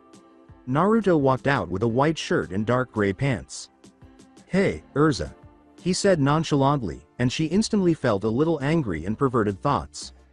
With barely contained curiosity and rage in her voice, she questioned, what are you doing here? With a matter-of-fact tone, Naruto stated, I had nowhere to go, and until I could find a place, I was hoping my favorite guildmate would help me out. How is your girlfriend doing? Will she not oppose it? She asked in a tone of mild jealousy, but Naruto didn't understand. What would make her oppose it? A guildmate is staying with me, he asked naively, and she started to perspire. Even though he is usually very intelligent, he is oblivious in situations like these, she thought. With a slight smile on her face, she thought, well, things have definitely started to change. At least I won't be alone in here anymore. He said, well, I will go and take a shower, see ya, and left her alone. Omake. Naruto and Laxus meet. When Naruto saw Laxus, he left the master's office. I assume you are aware of who I am. Naruto's eyes almost popped out of his head as Laxus asked in a haughty manner. I know who you are, of course. Laxus grinned and said, of course he knows who I am. I'm very well known in Fury, but he wasn't listening to what the blonde had to say next. Naruto said this in a cheerful tone. The Harry Potter is you. The Uzumaki smiled and exclaimed, causing everyone to gasp in surprise. How in the world did you think I was Harry Potter? Naruto appeared perplexed at the Dreyer's question or exclamation. You are a wizard, Harry, and you have the scar. The ninja said proudly, you nearly fooled me with the contact lenses and dyed hair, but I am not easily fooled. What is going on here? A curious evergreen asked, and Naruto turned to smile at her. With a smile, Naruto said, Yo, Hermione. 2 weeks later, Magnolia Town. Naruto was in a Magnolia Town restaurant with 2 attractive women by his side. Normally, he would be in his perverted euphoria in this situation if it weren't for the ominous glares his companions were giving each other. Ultir Milkovich was on his left, and Urza Scarlet was on his right. He could swear he saw lightning sparks between the two. How did he end up in this situation? The blonde couldn't comprehend how. His girlfriend went crazy when he told her that he was staying with a guildmate, and then she announced that they were going on a date. He naturally accepted, but his roommate decided she wanted to go too, and for some reason she was upset. He couldn't figure out why, but he chose to follow the crowd. Urza wore a purple dress, the one from the Tower of Heaven arc, which surprised the red-eyed teen who was shocked that they would wear such clothes for a simple date but shrugged it off. Ultir was dressed in a rich, royal blue silk charmeuse, which is a striking and romantic gown. The gown features ruching ripples across the boned bodice, which ends at an empire waist, and crystals along the sweetheart neckline. The dress is fully lined in silk, and it has a gentle twist of fabric at the bust. Le Palais Resto. So, what have you been up to, Ultir? Chan. They had been glaring at each other since they arrived, and it even began to make him uncomfortable. Asked the Uzumaki, trying to break the awkward silence. Well, it's just a dull council meeting, Naruto.kun. She gave a somewhat honest response, saying, you know they are still mad because of the disrespect you showed them. She won't tell him that there was more going on than just the dull council. You surprised me when you told me that you were roaming around here with Urza.san. She added, smiling and singing, I can't have her accidentally telling you about the tower. This had nothing to do with jealousy. Like I should be jealous from some red-haired tomboy. I don't want for you to trouble her, so I pulled a few strings and I can get you your own apartment. He isn't trouble, so don't worry, the red-haired mage said in her own song voice, I won't let you use him for yours and Jalal's purpose. Urza interrupted the blonde before she could respond, saying, he is actually very fun company. Plus we are guild mates after all and it's our duty to help each other. How is Seagrain doing, Ultir? Chan. Something's wrong with that guy. From what I could find out, he was transporting slaves somewhere, asked Naruto, his smile betraying his thoughts. Rewind. The blonde heard rumors that people from nearby villages had been kidnapped. It didn't take him long to figure out roughly where they were taken to, but were the kidnappers that stupid to shout and drink? There were loud noises coming from an abandoned mansion outside of Lupin, some of which were laughter and some of which were fear. At least those were the ones Uzumaki Naruto heard while standing on the right in front of the mansion. After all, idiots are idiots. He had not worked out in a long time, so he gave up on his initial idea to try using stealth. Residents stared in shock as the Uzumaki kicked the door open, but before they could respond, he threw a kunai at one of the bandits, successfully embedding the knife in the bandit's skull. What the fuck? Are you really here? After ignoring their cries and vanishing from view, Naruto reappeared behind one of them and fatally stabbed him in the spinal cord. Kill him now, boys! Screamed out their leader in a terrified tone. Their leader was a short, plump man with brown eyes, black hair, and a beard, and he had a sword on his back. Without being a genius, one could see that the man was a coward with a blade, not a warrior. With butcher knives, swords, axes, and hammers, the entire bandit group lunged at Naruto from all sides, determined to kill the ninja. However, the blonde's hand seals prevented this from happening. He said coldly, Futon. Keiskiri no Jutsu, wind release, wind cutter, and spun in a full circle, blowing out wind blades that cut down his attackers, some of whom lost an arm or a leg, while the more unlucky ones were cut in half, some horizontally, some vertically. At the end, there was blood and gore all over the place. It didn't look like a battlefield, but rather like a slaughterhouse, and the only bandit who was left was their leader, who locked himself, ready to commit suicide out of fear. Naruto promptly put him in a genjutsu and set out to rescue the people. What is going on here? A terrified voice called out, and the Jinchuriki noticed another bandit, possibly a guard, leaving the basement to ensure the hostages didn't try to flee. The bandit stammered in terror at the sigh in front of him, "Wha? The floor and walls were covered in blood, limbs and other body parts were strewn everywhere, and the agonizing screams of the dying were audible. A blond man with cold red eyes stood in the center of the carnage, glaring at him. "Who are you?" The bandit saw the young man in black with blue lightning in the palm of his hand, and before he could blink, the blonde vanished from view. He stammered in fear of the intensity of the glare he was receiving. A moment later, he heard a chirping sound that sounded like many birds. "Reikari, your end!" He yelled the name of his method and instantly killed the kidnapper by impaling him in the heart. When he entered the basement where the abducted individuals were being held, he was shocked to see the abducted individuals.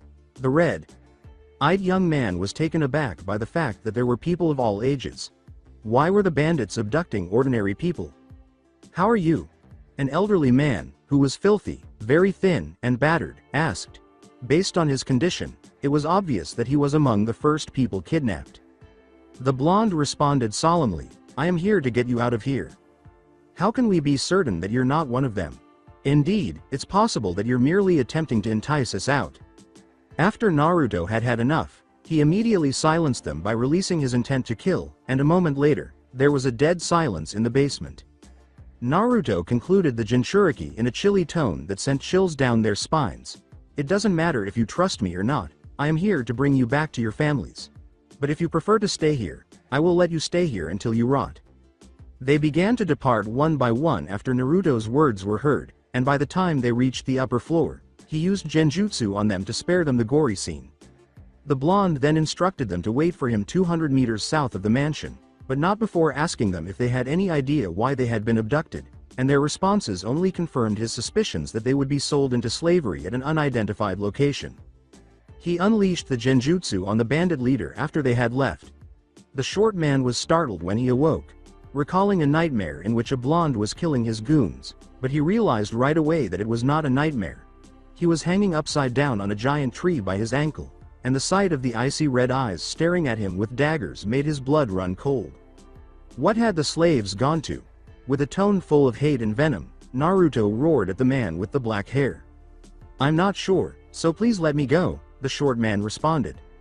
"Wrong answer," screamed out the Uzumaki and released the man's ankle, allowing him to fall. However, just as he was about to die, he stopped just inches from the ground and was quickly hauled back up by his interrogator, who used ninja wire to pull him up. "To what place are they being sent?"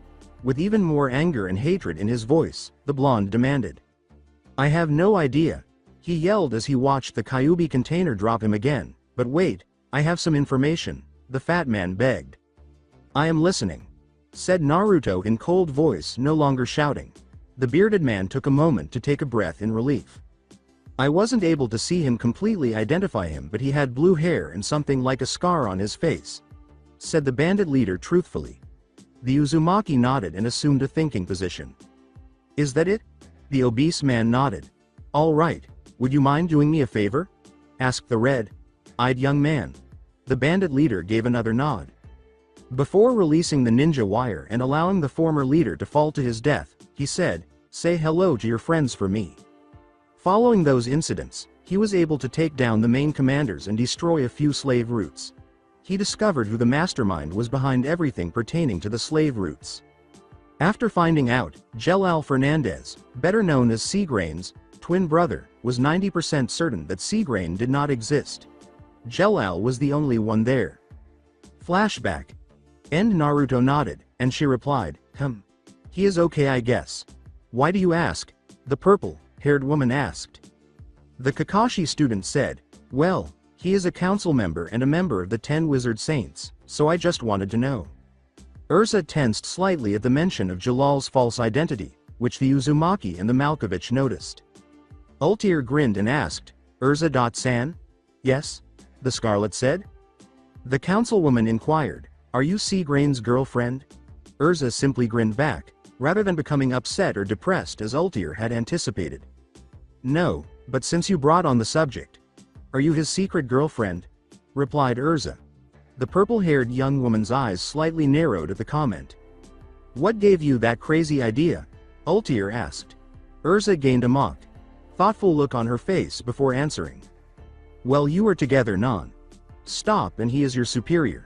That with the high stress of being a council member must be hard, and sometimes people need a stress release. The redhead said in sing-song voice. After Urza made that comment, they exploded in bickering. That escalated quickly, thought Naruto with a sigh. Hey, no, let's calm down now. We are all friends here, right? Said Naruto in his usual bored tone. Stay out of this. They shouted at the same time, instantly shutting him up and continuing their bickering. After the little incident at the restaurant, they both left with a huff, leaving him alone. The fairy tale at the moment, Naruto was watching and looking for a high-paying, interesting job. A familiar voice called out, Yo, Naruto. The Uzumaki turned to face the pink-haired dragon slayer. Ma Natsu, don't shout so much. Naruto sighed, recalling how much Natsu resembled him as a child. Was that really how I yelled when I was younger? Though his thoughts strayed to his more depressing memories, he mentally chastised himself. I can only imagine how pitiful I appeared to a village that detested me when I was yelling that I was Hokage. The Kyuubi's holder thought. You're zoning out, Naruto, exclaimed Natsu. Behind him, Gray's voice said, maybe that's because unlike you he has a brain. Shut up, stripper snowman. Natsu screamed angrily. The fullbuster's forehead was marked with a checkmark. He yelled, what did you call me, flame brain? But before they could say anything more, a strong voice cut them off. The voice of Urza, wearing her trademark Heart Cruise armor, said, both of you shut up. They seized each other by the shoulder and fell silent at once. Gray, you are my bestie, and if you test me I will prove it time and time again. I got your back up until the end, the pinkhead was singing. Gray went on. After saying, Natsu, you're my brother from another mother, they carried on singing until Urza turned away. While reading Icha Icha, the Uzumaki asked in his typical sarcastic tone, wanna go on a mission together?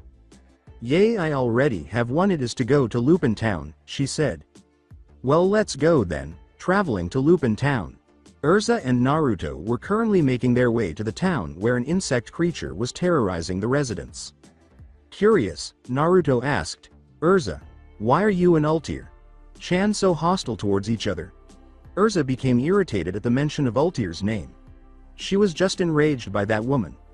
I am aware that she is merely attempting to entice Naruto into Jalal's clutches, and she is most likely his whore. There was no room for debate in her firm response, I don't know what you're talking about. They are like sisters, I promise. The exact same words were spoken by Ultir-chan. Naruto thought with sight. Suddenly, the redhead asked, where did you two meet? Despite raising an eyebrow at the question, Naruto responded. The blonde replied, we met while I was training about 6 months ago. To be honest, he didn't understand why they didn't get along, but he shrugged and assumed it was a woman's thing. The two-person team finally reached the town of Lupinus after several more hours of walking and light conversation. It wasn't as big as Magnolia or Crocus. They had to go to the town hall, which was a castle in the middle of the town, to tell the mayor, who had made the job request. Despite the town being smaller than average, the mayor was a middle-aged, well-do man. He had an angular face, brown eyes, and short brown hair. Urza politely greeted the mayor, saying, hello sir, we're the mages from Fairy Tail here to take out the beast that has been causing you trouble. Thank you for coming. Our townspeople were attacked by a creature. It was insect-like. All I know is that it's somewhere in the forest, said the mayor. With surprise, the mayor said, wait a minute, Uzumaki Naruto? The Uzumaki grinned slightly as he nodded. With a joyful tone, Naruto said, hey Yusuke. How's Ray-chan doing? The older man grinned and nodded. The man grinned broadly and said, yes, my daughter has been doing very well, I think she has a crush on you, he said. The blonde's eyes widened like plates of food. However, The redhead made the decision to get down to business before they could continue their conversation. Urza questioned, "Do you know what its abilities are?" Naruto was on the verge of posing the same query. His shinobi training had instilled in him the habit of trying to gather as much information as possible. With a more upbeat tone, I replied to the man honestly, "No, I am sorry, I honestly don't know." He felt more confident about the safety of his people now that the person who was going to stop the monster was his daughter's savior. After nodding, the two went in search of the creature. Later that evening, even though night had fallen, the beast was still nowhere to be seen. With many stars and a gentle wind blowing occasionally, the night itself was serene. Urza said, her annoyance evident in her voice, "This is beginning to get annoying." In contrast to his teammate, Naruto had a slight perverted smile on his face as he read his Icha Icha. A gigantic creature that resembled a spider descended upon them before they realized what had happened. They swiftly escaped the attack and discovered that the beast was a gigantic spider-like creature with dark green coloring and enormous, poison-laced fangs in its mouth. Urza went into the armor of Heavenwheel. She is wearing a large billowing skirt with metal plating in the upper part, and her chest is covered in plated armor with a large metal flower over it. She has a wing-like headpiece and large metal wings that seem to be made of individual blades, and her neck and stomach are exposed. The creature shoots Naruto a cocoon-like substance, but he quickly uses a nearby log to perform Kawarimi, body replacement technique.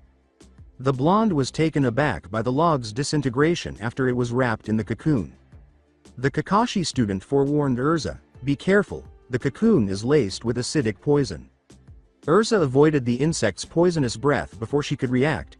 To her surprise, however, the struck tree began to fall apart. The Requip mage said, "Don't let the breath touch you. It has the same effect as the cocoon." The Uzumaki nodded. Urza shot 5 swords at it as it lunged at her, but she flew higher into the sky, effectively striking it in the back legs, causing it to scream in pain. But the blonde had just completed a series of hand seals, so the attack was far from over. Raiden. Gion, lightning release. False darkness. After uttering those words, the Kyuubi container released a spear-shaped bolt of lightning from his hand, which pierced 2 of the spider-like creatures' faces on the left. "Dance, my blades," Urza ordered. Urza then sent the swords flying in the direction of her opponent as they started to spin quickly around her. Initially arranged in a disc shape, the swords split apart and flew in various directions as they struck, severely harming the creature.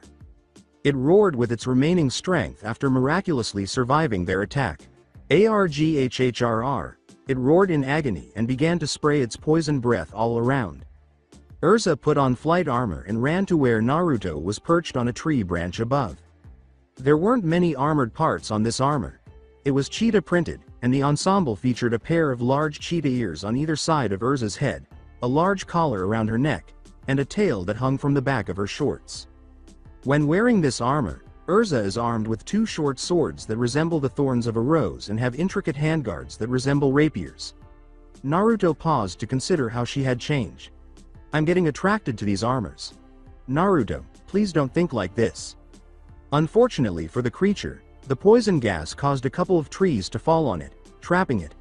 Futon Daitopa blew a huge gust of wind out of his mouth, blowing away the gas. Urza took advantage of the circumstance and swiftly killed it by stabbing it in the skull. The red-eyed young man grinned and said, "That was easier than expected. Plus our teamwork is really good." She smiled as she said, "I agree it was good." To be honest with herself, she found that going on missions with guildmates was much more enjoyable than going it alone. He said, his voice bored, "Come on, let's get this thing back, collect our pay and head on to the guild." She followed him after nodding. The fairy tale the entire town cheered them on as they left with the bounty, relieved that the monster that had been frightening them was finally gone.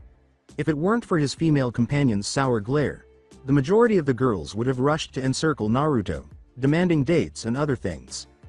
They went into the master's office because he wanted to talk to them about something very important right away. "So you're telling us that Natsu wanted to do an S-rank mission?" He then dragged Lucy with him, reviewed Naruto on the current situation. In order to get the mission, he got Happy to steal one off the board for him. Then Gray decided he would go stop them, only to most likely end up join them. Yes, that's it. Makarov nodded. Urza appeared enraged, while Naruto simply spotted. She inquired anxiously, what was the description of the mission? Apparently there is a cursed island called Galuna Isle located not that far away from Harjin Port. The island is said to have been cursed, causing the inhabitants to transform into demons, explained Makarov. Naruto questioned, didn't anyone notice Happy stealing the mission? Laxus made the decision to announce his presence before the elderly sorcerer could respond. The young Dreyar smirked and remarked, I don't know about them, but I think I saw some idiots going to their deaths. The woman, who had brown eyes, yelled angrily, are you insane? You let them go on an S-rank mission, they aren't even at the strength of an S-rank mage. I am an S-rank mage, not a babysitter. It's their own idiocy that drove them to take the mission. Then she yelled, we are heading out, master, and bounded out of the guild hall. Naruto waved his arm languidly and followed the redhead, saying, see ya, old man. In the middle of nowhere, the cursed island was being beaten by the ocean's unrelenting waves.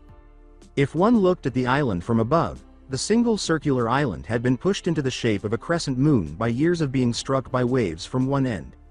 With the exception of the one village, where the residents supposedly fell victim to the island's curse and changed their physiology to that of a demon, Galuna Island was entirely covered in forest.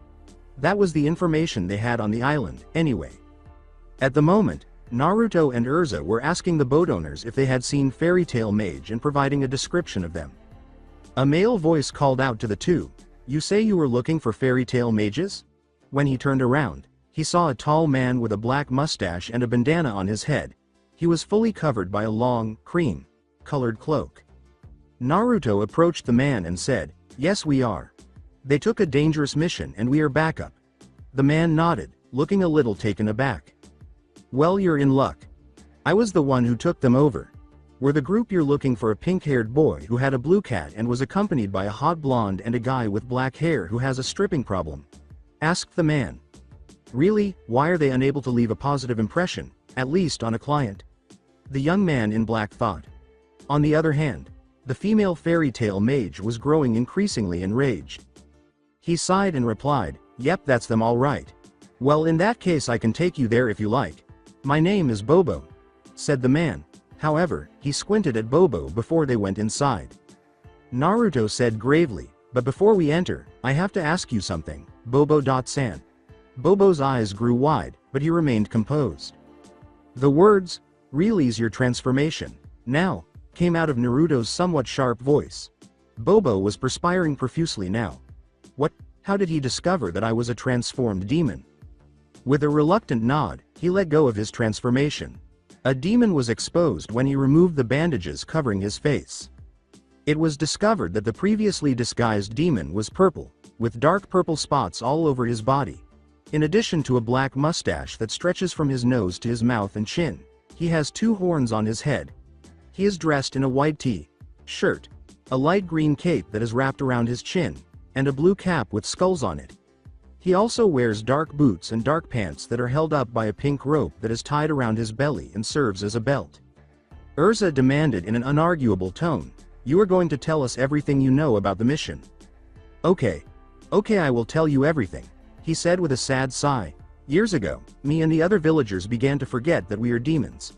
However, I am the only one who got his memory back. My father then stabbed me, as he and the other villagers thought that I lost my soul and became a real demon. But I survived, and after that I escaped the island. I published the mission. This time with honesty. The young woman insisted, why the hell didn't you tell that to our comrades? Bobo exhaled deeply. Hey lady, calm down, okay? I warned them about the danger and they accepted on their own will, he responded. The red-eyed teenager was now aware that a negative event was imminent. Urza was the devil herself, even though she had previously been as furious as a demon.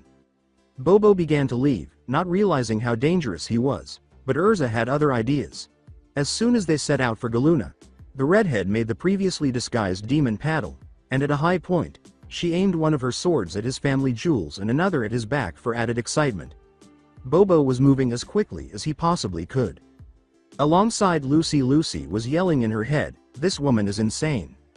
As she was pushed off a small cliff and onto the beach. When she looked up, She saw Sherry using her doll magic to control a huge rock golem while sitting atop it. Sherry is curvaceous, has big breasts, pink hair, and blue eyes. She was wearing a short spaghetti dress in purple and pink with light pink trim, black leggings, high-heeled sandals, her hair tied in pigtails, and her choker tied into a ribbon. I can't win like this, damn it. She will simply seize control and turn my magic against me. It won't help. Damn it, with her doll magic, Lucy thought. As the rock golem leapt from the cliff and landed on the sand, she yelled, "You can't escape from me, for I wield the power of love," and started chasing Lucy across the beach. When she came to a stop in front of the ocean, she stopped running across the beach. As she took her keys from her side, a click sounded in her mind. She whispered, "The ocean? I can call Aquarius here." Sherry was still on the rock golem's head when she heard its loud footsteps and turned around. Only a few meters separated her and her assailant, who was prepared to kill her. Sherry made a joke. "It looks like the cat will finally catch the mouse. I'm going to crush you like a little bug. No love for you. Any last words?" Lucy said, "It's more of a question." The doll magic user said, "Go on. Are you really that attached to love after sex?" The Heartfilla smirked as she spoke. "Die!" Sherry screamed angrily. Lucy barely avoided the golem's punch after she managed to control it, landing it on the sand instead. Lucy picked up Aquarius' key as soon as she was upright again. Lucy called out the name of her spell, "Open Gate of the Water-Bearer Aquarius." The celestial spirit Aquarius emerged from the big blue magic seal, surprising Sherry as she was getting ready to launch her next assault on the blonde. The woman wore a revealing bikini top, had 2 gold armlets, a jewel circlet, a long blue fishtail, and the appearance of a royal blue mermaid. "She is against us. I don't have time for your attitude. Get over there and take her down now." Lucy ordered Aquarius to kick her ass because, "We don't like her." All she received was a tisk. Lucy yelled angrily at the attitude of her spirit. "As obnoxious as ever, I see," Aquarius said. "It's no wonder you don't have a boyfriend," which infuriated her summoner even more. As 2 pink magic seals appeared in front of Sherry's hands, she smirked and said, "Oh no you don't." Aquarius's eyes glowed. "Now she is under my control," Sherry said. "I don't believe so." Lucy smirked confidently and remarked, "Aquarius is still my ace in the hole." As she made Aquarius perform her signature move, she said, "You won't be thinking that when the sea water washes you away, Aquarius gets rid of this clingy, idiotic girl." "What were you saying?" The water started to collect in her urn before she threw it against the ocean, creating a massive tidal wave that was directly headed for the beach. Aquarius said this as her body started to move uncontrollably. Sherry had a victorious expression on her face as Lucy screamed, "Ah," as she was swept away by the enormous wave. "Say goodbye, little." When Sherry realized the enormous wave was not going to stop and was coming directly at her, she had to stop in the middle of her sentence. The wave easily loomed over her rock doll, giving her the chills. "Oh no!" she cried out as the wave swept her off the rock doll and onto her, trapping her in the center of a vortex that was spinning around like there was no tomorrow. From a distance, Aquarius observed with a smile on her face. "I thought the blonde was stupid," she said, "bye-bye." She then shut her own gate and went back into the spirit world. After a few seconds, the 2 girls started to get back up, but they were both stumbling and moving around with both arms outstretched, trying to keep their balance because they were extremely dizzy. The 2 girls were lying face down on the beach with the rock doll somehow surviving and still standing, but they were still motionless. Lucy, doing her best not to topple over, said, "Leave into Aquarius to make a whirlpool." "It's not finished yet." They engaged in hand combat, which appeared slow but was probably due to exhaustion, but Lucy delivered her finisher with a final burst of strength, the pinkhead exclaimed. "Good luck, kick." With her final remaining energy, the doll magic user summoned Angelic and slammed Sherry in the chest with her leg. In addition to having turquoise fur and a huge tail, Angelica is a giant rat with rodent-like features. She was dressed femininely, wearing a black corset-style top with pink edges and black lace in a cross-section, a white lace headband, and a red ribbon tied across her chest. "I defeated my opponent only to be killed by a giant fucking rat. Is this really how my life is going to end?" Lucy thought. But before Angelic could complete the act, she was quickly sliced across the neck, rendering her unconscious. Lucy looked up to see Urza and Naruto, both of whom had stern expressions on their faces. Urza Scarlet and Naruto Uzumaki reached Galuna Island. "Wake up, sunshine." Gray realized he must have been in one of the huts back in the village when his eyes started to flutter and then slowly opened to reveal that he was looking up at a straw roof. He turned to see Lucy and Happy, and he was glad they were okay, but he also saw Urza and Naruto, who appeared unconcerned while Urza was enraged. "Gray, are you enjoying yourself?" the blonde asked in a lighthearted tone. Despite Naruto's jest, the black-haired mage remarked, "I guess you already know what's happening here. We are extracting you all now because of this," with barely controlled rage, Urza said. "No." With a final tone in his voice, the fullbuster replied. "Why the devil not?" She shot back at him. The young man with the black hair fell silent as he considered telling them about Leon, but his reasoning was brief. "Isn't that personnel?" With a serious tone, the Sharingan user inquired. Everyone's eyes widened when Naruto, obviously not pleased with the response, grabbed Gray and slammed him against the wall. "None of your concern," was the ice make magic user's shrug. The Uzumaki's voice had a hint of edge as he said, I don't like that answer. "I'm not afraid of you. I believe that we could manage the matter," Gray practically screamed, and he was punched in the face by Urza, who was surprisingly not Naruto, who had a furious look on her lovely face. "Gray, stop the nonsense. Are you fucking retarded?" she screamed, causing Gray to wince slightly. "Where is known to Natsu's Kami? A giant fucking rat would have killed Lucy if we hadn't made it in time, therefore, you dare not claim that it is not our concern." Gray sighed and chose to explain after noticing that Lucy and Happy were concerned and Naruto was furious, though not as furious as Urza. "Okay, but let me start from the beginning, the start of the flashback." Called Gray out.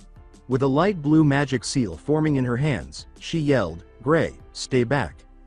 Her command was to ice make Rose Garden, as she created enormous ice blocks to float around the demon Deliora. Deliora is a huge, dark blue, humanoid demon with a large torso, 2 large arms that terminate in large, scaly hands, 2 large legs that end in feet that resemble the feet of a large bird, and large spikes on the back of his feet.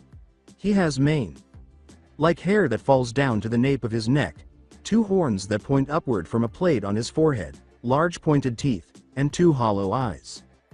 Deliora roared as a massive energy beam erupted from its mouth, destroying everything in its path and causing a massive explosion.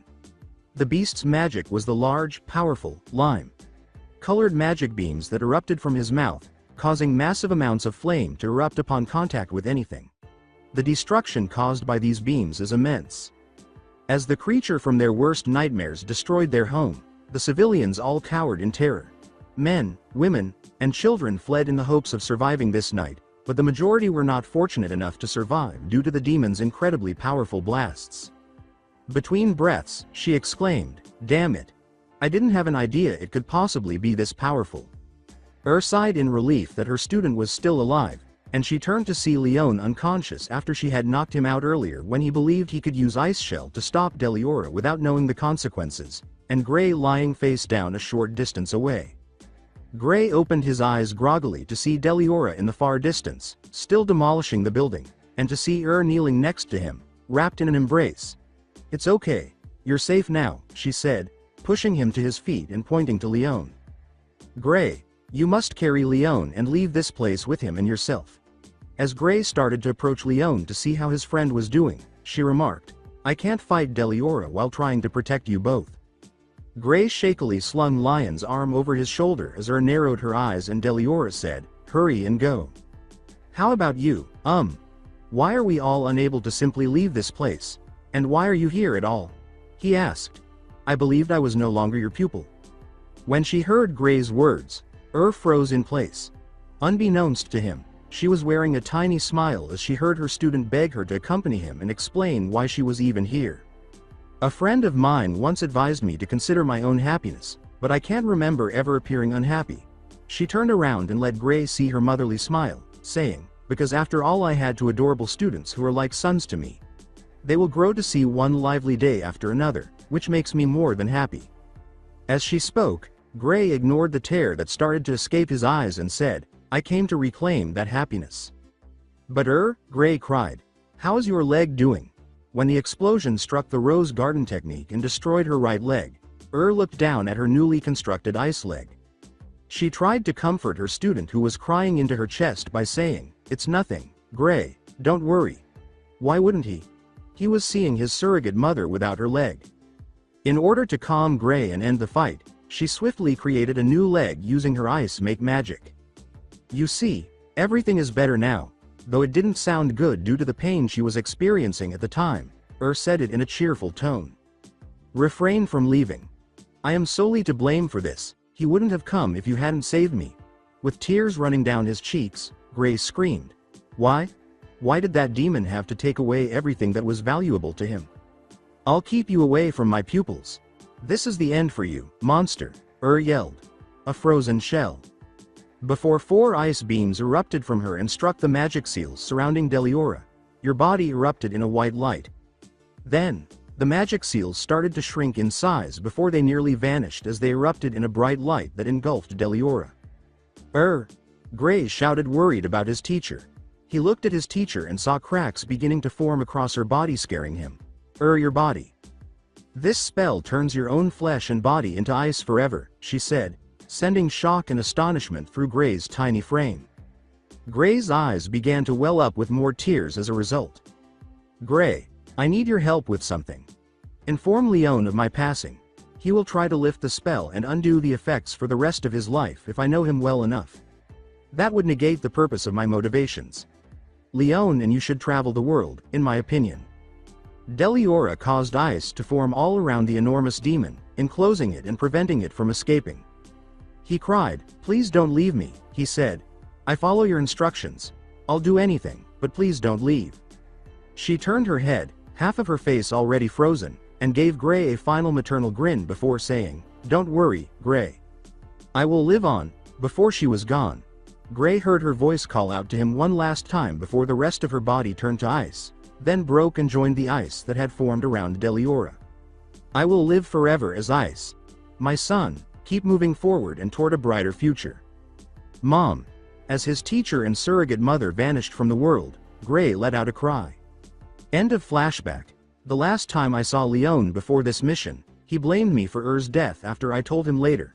He's grown more powerful and determined to free Deliora and defeat the monster to demonstrate his superiority over While Naruto appeared sympathetic but still irate, Lucy and Happy were on the verge of tears. After receiving nods from both of them, Uzumaki asked, Gray, Lucy, do you still have any fight left in you? We will go to the temple and find Natsu and take down everyone who stands in our way, he added. The Uzumaki chose to impart some wisdom to Gray after Lucy, and Happy left the house, leaving Naruto and Gray alone. The Sharingan person questioned, Can I count on you to take down Leon? Naruto wore a dejected expression before saying, I know how hard it could be to go against a former friend, before Gray could respond. With conviction in his voice, Gray responded, I can handle him for the sake of not only but everyone. Good. You seem stronger than I did, Gray, he added thoughtfully. Within the temple, a man with spiked white hair and a long white cape with gold trimmings on the side that ended just above his elbow was inside the enormous temple. In addition, he was wearing black pants and a blue tunic with gold trim. He had a purple belt around his waist and was wearing silver boots with metal shin plates. Leon Vastia narrowed his eyes at the two before him while seated on a stone throne. One was Toby, a man in blue jeans with lion-like features. The other appeared to be an elderly man wearing a tribal mask with a mane growing out of it. He was also wearing a purple shirt and navy blue pants, and a cape that ended just below his elbow. This was Zalti, the elusive one. Leon squinted at the lion-like man in front of him and said, Pathetic. So you're the only one left, Toby? Those fairy tale mages are quite impressive. The state of affairs has put the revival of Deliora in jeopardy. However, tonight Deliora shall be revived tonight, completely infused with the magic of the moon drip, Zalti said with a grin. However, if we fail, then Deliora will remain encased in the ice. Also, I hear another fairy tale mage arrived to help the others. As an icy mist started to pour from his left hand, Leon remarked, As quickly informed as you are, They will not beat me. I am the blade of ice that will surpass my teacher. In that case, perhaps I should join the battle too. It's been a while since I had a good fight. Leon remarked. You're an eerie fellow, but was taken aback when the place room started to tremble like an earthquake. Trying to stay balanced, Toby asked, is this an earthquake? Before the entire temple started to tilt to one side and reach a 45-degree angle, the room started to tilt. Before a beam of fire erupted from the floor and created a massive hole in the stone floor, the three of them surveyed the space. What is this? Leon questioned, squinting at the freshly created hole. When the three of them saw Natsu Dragneel standing at the bottom of the hole, their eyes widened a little. I usually destroy stuff without even realizing it. However, destroying stuff on purpose is a lot tougher than it looks. Leon glared down at the pink-haired dragon slayer and asked, what is the meaning of this? Well, you see, with the temple at an angle, the moon trip won't be able to enter. Now it won't shine at that monster below, he replied with a smirk. How dare you? Leon uttered, his fists clenched in rage. Curse you, fairy tale. Toby scratched his head and said, I'm confused. Zalti smiled and remarked, it looks like we have a bit of a problem. By destroying the support pillars, it has caused the temple to lean at an angle, thus preventing the moon drip from hitting Deliora. Natsu yelled, enough of your babbling, as feet shot out from under him, pushing him upward. He went straight for Leon and gave him a headbutt in the stomach, but Leon turned to ice and it was discovered to be an ice dummy. Ice make eagle, Leon uttered, emerging behind Natsu as several ice-based eagles blasted out of the blue magic seal and headed in Natsu's direction. But Natsu's mouth exploded with fire, pushing him to the ground and allowing him to avoid the approaching eagles. A beam of fire emerged from the red seal that appeared in front of his mouth as he yelled, Fire Dragon's Roar. Karyu no Hoko. But when Zalti threw up his hand, a hole appeared beneath Natsu, and the teen with the pink hair fell through it.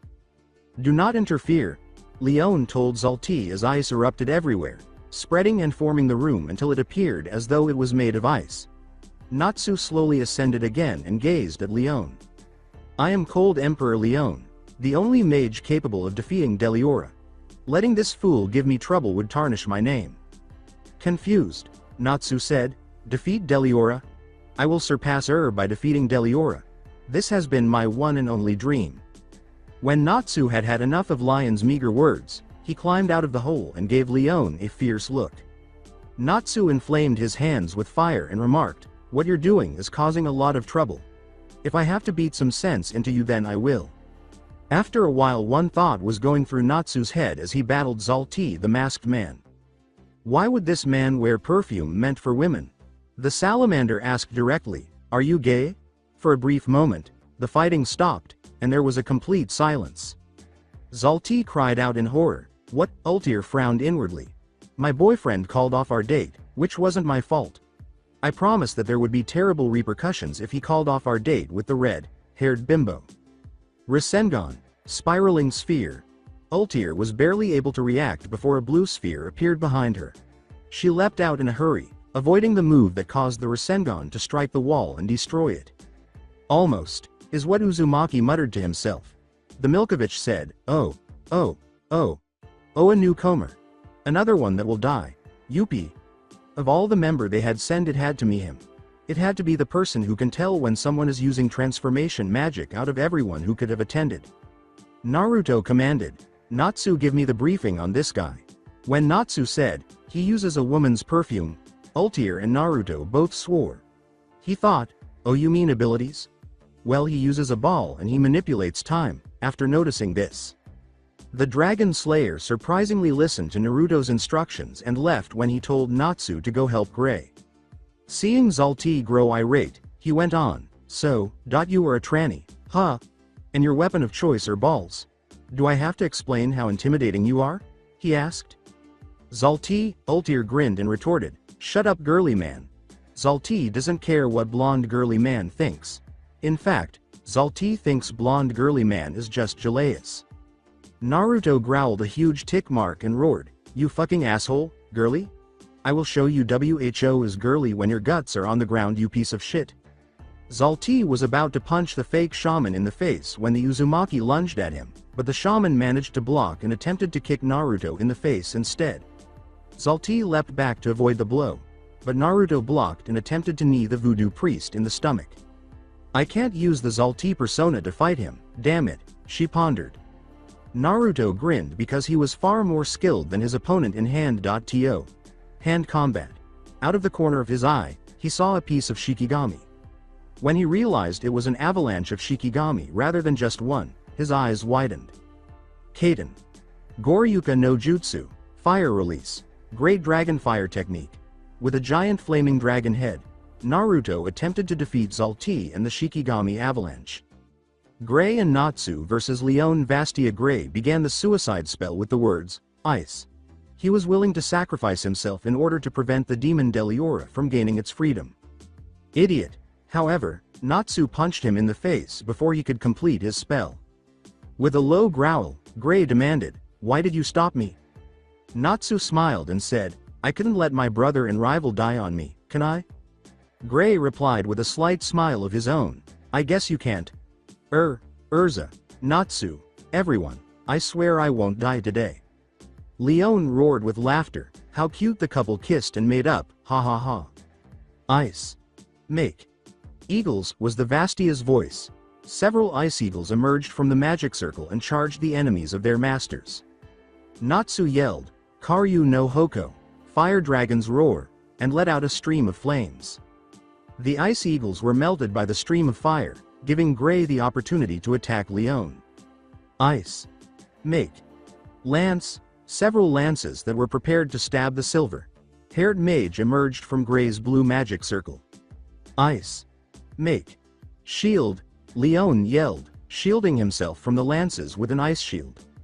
The pink-haired teenager, Fire Dragon's Claw, Karyu no Kajutsume, attacked the Vastia by kicking her in the face with a fire enchanted kick. Natsu grinned as the attack made contact, but was taken aback when the head actually separated from the body before turning into ice with the body. Fool. You fell for the simplest trick, ice. Make. Wolf. Lion's right arm was encased in ice that resembled a wolf's head, and it struck Natsu in the face, knocking him back without hesitation. He could feel Gray using ice. Make. Sword behind him. The Vastia used his wolf head gauntlet to block the Fullbuster's attempt to remove Lion's head. Leon shocked Gray by repeating the procedure on his left arm and then punching him in the gut, which caused Gray to lose consciousness. Before Natsu's fist made contact, Ice Make. Hedgehog, Hejihogu, covered his body with icy spikes.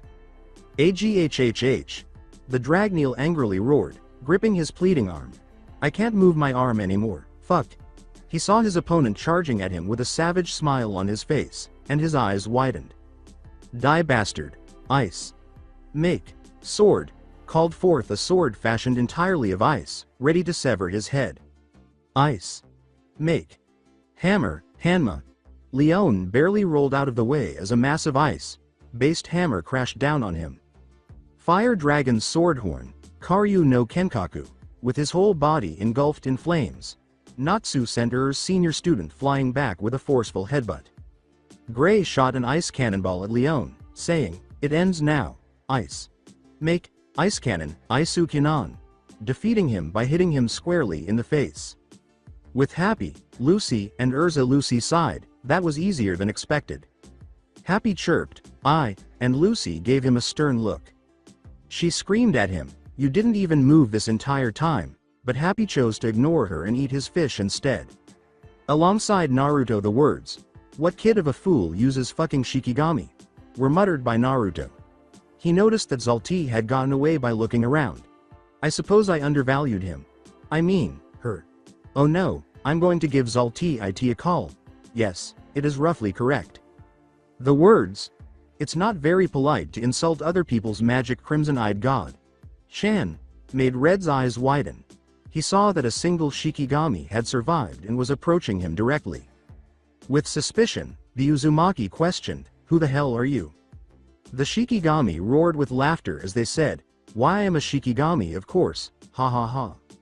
The blonde threateningly said, "I'll turn you to ash in 10 seconds. He was suddenly engulfed in flames and reduced to ash as he said, "Okay Naruto-chan, I will show you who I am. I am the one WHO will come for you, IAMTH. The red-eyed young man said, "Sorry, I lost interest in speaking to paper," and he vanished with Shunshin, body flicker. After a while, at the village upon defeating the released demon, who was found to have lost nearly all of his strength while confined in ice shell. When they got back to the village, Urza destroyed the fake moon using the giant's armor, Kyojin no Yoroi, and the evil crushing spear, a long, ornate polearm with a cross similar to the one on the armor. All of the fairy tale members, aside from Naruto and Urza, were informed that the island's residents were never humans. They were demons who had forgotten their identity as such. The festivities started after Bobo and his father had a tearful reunion. Gray was unusually silent during the festivities, as he was contemplating Looking back at his memories, he asked himself if there was anything he could have done that day. Naruto, who was sitting next to him, interrupted his thoughts. Naruto inquired, "Are you thinking about Yeah," was his somber response.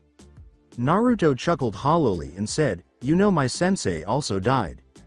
After observing Gray's nod, he went on, "At first, sensei and I didn't get along. We were actually indifferent towards each other. Strange, right? But that all changed. He became more than a sensei to me. He became my best and probably only real friend from the village." "What was his name?" Gray inquired inquisitively. "His name was Hitaki Kakashi. You know he died for the same reason did. When we were attacked I got knocked out and had my eyes slashed. My sensei in a last-ditch effort used a really powerful technique to get us out there. A technique that cost his life." Naruto voice became sadder. "Like Gray pondered. "But he didn't stop there. Even when he was dying he asked a medic to give me his eyes. He then turned to Gray with red eyes. These eyes were his and he gave them to me so I can have a better chance of survival." Naruto smiled slightly and said, "So don't worry, you are alone in your pain," before he left Gray alone. Naruto abruptly stopped and uttered those words as he had gone quite a distance. He seemed to address no one when he said, "If you wanted me to tell you there was no need to hide. You may have hid it very well from Gray, but I can see that you still feel pain." The voice continued. It turned out to be Urza. He said slackly, "Can't hide anything from you, can I?" She smiled slightly and said, "Not in this lifetime," before doing something unexpected for him. She whispered in his ear and gave him a hug. "You should heed your own advice." That's all she said before turning to leave. "Maybe I should." The following day, Omake.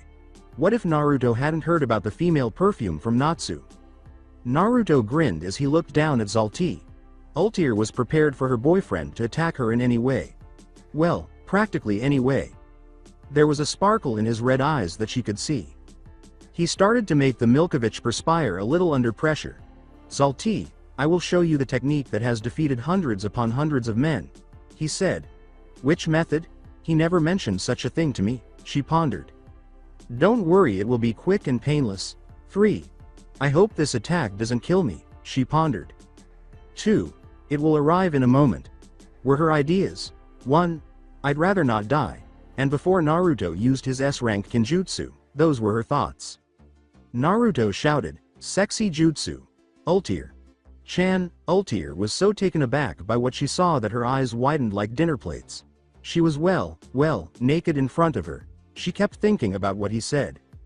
There were hundreds and hundreds of men. Ultir gets a power boost. The strength of female fury that is self-righteous.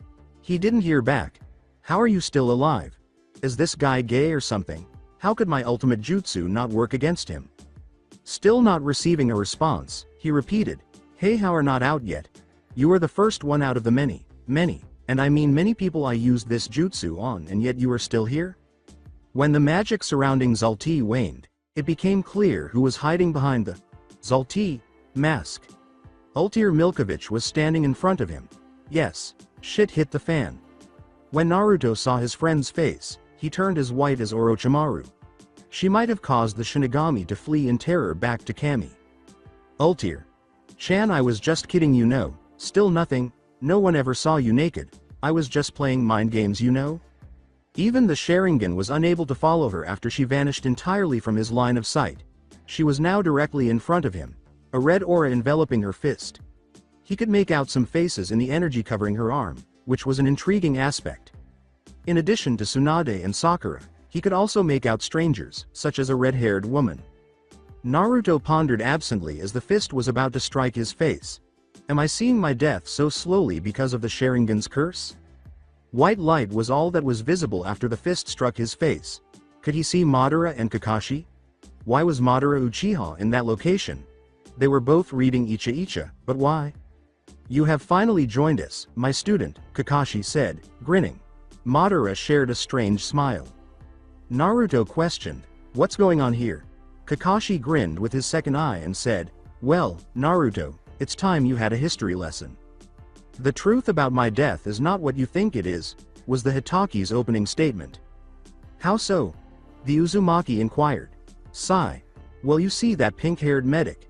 She somehow sensed my perversion and smashed my skull in, said Kakashi. Then Naruto turned to Madara and asked him why he had come. Well, you see, I didn't actually die in my battle with Hashirama, Madara said. His voice was dignified as he said, I asked my woman to make me a sandwich even though I was exhausted after my battle with him. He concluded, and that's how I came here. It makes sense that he died. Both Kakashi and Naruto thought of a drop of sweat. After 2 years, Kakashi, Madara, and Naruto were reading Icha in anticipation of a new arrival today. Jiraiya would be joining them, but now was the time of truth. They all had their money. A voice called out, hello. When they realized it was none other than Uchiha Obito, everyone was in a state of shock. Each one of them demanded, Obito, why are you here? Obito trembled a bit before responding. Well, you see, I brought Rin back from the dead with my Rinnegan. Good idea, right? Wrong. She was pissed that I started to war because she died, and then there was a flash of light. Konohagakure no Sato has not had a good year without Naruto. The blonde Uzumaki's death was the catalyst for everything to spiral upward. The first thing that happened after his death was that Wave and Spring Country refused to give him financial support. Why would they no longer back Konoha? The celebrations that followed Naruto's death were observed by the ambassadors of the respective nations. Akatsuki's use of guerrilla warfare was also very detrimental to Konoha, destroying trade routes, ports, bridges, and other infrastructure. Even worse, Uchiha Sasuke, Konoha's former golden boy, deliberately made Konoha miserable. It seems that he was so furious that he personally attacked Konoha squads on missions, regardless of whether they were Genin, Chunin, Jonin, or Anbu. His old teammate Haruno Sakura was the only one still alive, but she wasn't spared any of his feelings for her. In fact, he left her alive so she could deliver his message to the Hokage. In addition to being scratched, Sakura returned from the encounter with psychological and physical scars. In addition to several bite marks, she had one scar on her lower back, one on her right shoulder, and one across her left cheek. Sasuke was the one who started them all. The scar on her psyche, however, was arguably the worst of all. Rewind at the moment. Haruno Sakura and her companions were sprinting through Hai-No Kuni's northern forest. The night was comparatively quiet. Hana Inuzuka, Shimon Hajiri, and Udon were her teammates. Sakura was the team's medic. Shimon was their interrogator. Udon was their combat specialist and primarily used fire-style ninjutsu, and Hana was their tracker. The goal of this typical B-rank mission was to apprehend a group of low-ranking Iwa Nin, question them, and then murder them. Standard practice. They discovered Miss Nin's campsite completely destroyed when they got there. Arms and legs were strewn about, and skinned bodies were dangling from the trees. It had the appearance of a slaughterhouse. The voice asked sarcastically, "Is this Konoha trash I see?" When they saw Uchiha Sasuke, everyone turned around. He was wearing a short, sleeved, gray, high-collared shirt that looked like the blue shirt he used to wear a lot as a kid, but it had a zipper. His shuriken armbands are concealed beneath his blue wrist warmers. Along with his new attire, he is also letting his hair fall over his forehead, which is another distinguishing feature. Sakura's voice trailed off, "S. Sasuke. K.Kun." The others, on the other hand, immediately assumed their combat positions. It didn't take long for Haruno to recognize the danger posed by this adversary and adopt her own stance. Sasuke grinned and said, "Sakura, How are things in that shithole? Her comrade interrupted her before she could finish, saying, Sasuke-kun, we are going to take you ba. Even though his voice was a little scared, Udon yelled, we are going to kill you for what your brother did to Naruto. They see Sasuke perched on a tree branch 1 second, and then he disappears. Then they heard a gurgle that was filled with pain coming from where Udon was. They turned to see that the Uchiha had used his Chikudo to stab Udon in the throat. With a disgusted expression on his face, he spit on the boy's corpse after removing his bloody Chikudo from his throat. With poison in his voice, the Sharingan user said, don't you dare call him that. Gatenga, Fang rotating Fang, was spoken by someone behind him. Without even blinking, Sasuke employed Chidori Nagashi, 1000 birds current, which made Hana stiffen and broke her technique. Sakura caught the blade with her bare hand, causing her hand to bleed slightly, as the Uchiha tried to stab the Konoha nin with his Kusanagi. Sakura was forced to release the blade when Sasuke directed lightning chakra into it. When Hana saw that her chance had passed, she attempted to attack but was stopped in her tracks. She shouted out Kai and let it go after realizing it was a genjutsu. But Sasuke had enough time to employ one of his trademark jutsu techniques. Sasuke launched a high-pressure stream of fire at the Inuzuka, saying, Fire release. Fire Dragon Bullet. Fire release. Fire Dragon Bullet, essentially setting her on fire. Oh. My. God. The Haruno exclaimed in a faltering voice. Hearing Hana scream and seeing her burned body, she hurried off to assist her right away. However, the Inuzuka was already dead when she arrived, so there was no hope. She turned to see a smirking Sasuke kicking Shimon's lifeless body and petting the dead Inuzuka's dogs, who were under his genjutsu control. She asked without the typical suffix, why Sasuke? After witnessing what he had done to her own eyes, how could she? With poison in his voice, he stated, because of what that village did to my brothers. But don't worry, Sakura. You'll deliver my message to Tsunade, so I won't kill you. But since I killed their master, I'll give these dogs something to play with first. Sasuke, please don't. Sakura was terrified, but the Uchiha didn't give a damn, allowing the dogs to bite her without hitting her vital areas. Even worse, her torment was far from over. Brother, don't worry, I'll cause them all pain. The end of the flashback when Konoha Chunins returned from a mission a day later, they discovered Sakura completely covered in blood from the surrounding corpses.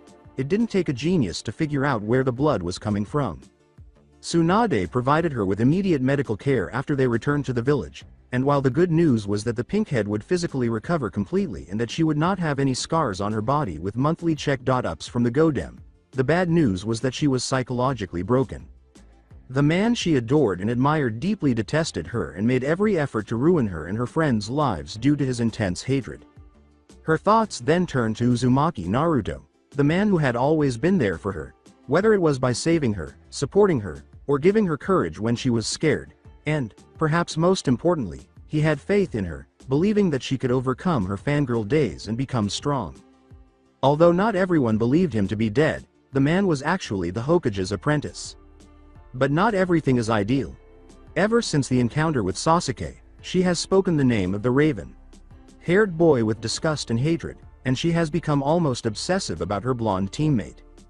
Whenever someone, whether a shinobi or a civilian, disparaged Naruto in any way, she would beat them until they were nearly dead.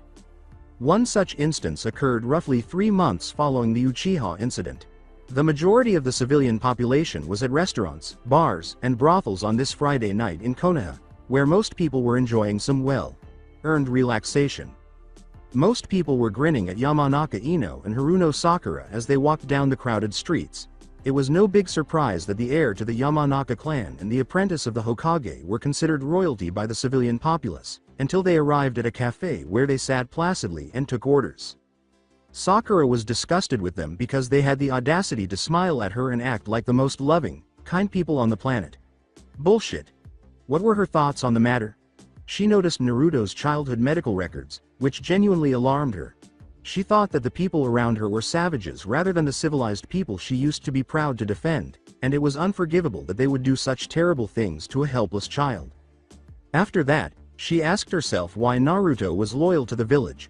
Previously, she would have assumed that it was because he was a fool, but her final discussion with her late sensei showed that he was anything but an idiot. In fact, her sensei even went so far as to say that Naruto was a genius in the art of strategy and ninjutsu. She wasn't foolish enough to believe it was her, so what was it that kept him in the village? Her blonde friend cut her off in the middle of her thoughts. "Can you hear me, Konoha to Sakura?" asked her best friend. Sakura looked over and saw the Yamanaka wearing a displeased look. "You're ignoring me while we finally get to see each other for the first time in God knows how long," she cried out. The pink-haired girl lied and said, "Sorry, Ino. I was just thinking about dumb things. How was your day in the hospital? Was there anything noteworthy that occurred?" "Stop it. I'm not here to discuss my job." She gave a humorous growl, causing Sakura to perspire. "All right, don't go Orochimaru on me, please." The Haruno grinned and said. Ino paused her tirade and turned to face her friend, who had a huge tick mark on her forehead. "Orochimaru? I'll give you Orochimaru," but before she could say anything more, a voice said, "Excuse me." The platinum blonde turned to see a young man, who was wearing expensive-looking clothing, had a cocky smirk on his face, and had chocolate brown eyes and straight brown hair that reached below his neck. He said, "Haruno-chan," while glaring at Sakura, which made Ino a little envious but kept quiet. "Yes?" She gave a courteous response. He smirked at her and pulled a coin out of his pocket. "How likely is it that I'll get head if I flip a coin?" His face was smiling as he asked. "I'm a doctor and I have war," she started, but the man cut her off. "Ignore that. It is for children to play doctor. Let's play gynecologist," he said, grinning even more than before. "Before I smash your face in, get the fuck out of here," the Haruno growled as he spoke. "Stop talking. Why not do it for me if you would do it for the Uchiha traitor?" He was a wealthy, aristocratic civilian after all, so why not? The man said, his face contorted in rage. If she would do it for the Uchiha, why not for him? "You tell me that, but you never tell the demon that?" the wealthy civilian exclaimed indignantly. What was the name of Naruto-kun? With her hair pulled back from her eyes, she uttered those words, her whole body shaking with anger, all of it focused on the young man before her. Naruto-kun. Who are you? This time, he was stopped when a chakra-enchanted punch struck his stomach, sending him flying through the cafe's doors. The demon's whore. "What the devil are you doing, Sakura?" the Yamanaka cried out in indignation. "Do you think what the fuck? Naruto-kun was insulted by that bastard," Sakura said in a chilly tone. "You can't do that to the Konoha people. They are the ones we need to keep safe, not harm. These were the people they should protect with their lives, not hurt them," Ino said, her voice more composed than before but still irate at her friend. This was what her father had taught her, and she was going to follow his advice. When Sakura refused to respond appropriately, she hurried over to the fallen man and saved his life by using her Shozen Jutsu, mystical palm technique. The young woman with the pink hair made the decision to go with just one idea in mind: how to describe the mystery that was Uzumaki Naruto. Magnolia Town, Earthland. The sun was shining, the sky was clear, and everyone was out having a good time on the streets of Magnolia Town on this lovely afternoon. After their S-rank mission on Galuna Island, the fairy tale mages and ninja were just getting back. Gray, surprisingly, was fully dressed. Urza was stoic as usual. Lucy appeared happy to be back. Naruto was reading his Icha but also appeared irritated, and Natsu was laughing uncontrollably. "Ha ha ha ha. It's unbelievable that he referred to you as a girly man. Ha ha ha." Natsu let out a loud laugh. Naruto's eye twitched dangerously as the majority of the group ignored him. He felt bad about telling them about his fight with Zalti, without telling them about Ivan, because it seemed like the pink-haired dragon slayer had taken it upon himself to insult him with remarks like Goldilocks, girly, and so on. At first, the Uzumaki just waved him away and ignored him, but he has been doing it for 6 hours. With an irritated tone, the Uzumaki remarked, "You know it's ironic how you call me girly when your hair color is pink. The dragon's color is pink." Natsu shot back, causing everyone to perspire. The Sharingan user smirked and said, "More like the color of the retards." The Dragon Slayer complained, "You know you're not half as clever as you think." Naruto continued to smirk as he said, "That still makes me twice as clever as you." "Are you smart? Have you forgotten what color your hair is? The Dragon Slayer grinned and said, but he didn't see Lucy staring at him with bloody daggers. You know, dumb blondes? She asked angrily, and Natsu realized what she was asking, but before he could offer an apology, he was struck in the skull by a book. Seeing Natsu recover from her attack nearly immediately, Lucy remarked, sigh. My Lucy chop still needs some work. Lucy turned red as a cherry with embarrassment and anger when the red-eyed young man said, maybe you should use my Icha, Lucy. Chan, with a slight smirk on his face. As if I were ever going to be as sick as you, she said, her voice full of conviction. And what about my book is so twisted? Lucy became even angrier when he asked, how dare he act foolish in front of her? For example, when it was revealed in Chapter 4 that Hitomi was involved in bondage, Lucy was a pervert. It took her a few seconds to realize what she had said, and she covered her mouth right away. Or when Takeshi went to a dominatrix, she yelled out at him, causing everyone to stop walking and stare at her with wide eyes. With a sing-song voice, Gray declared, someone is a closet pervert.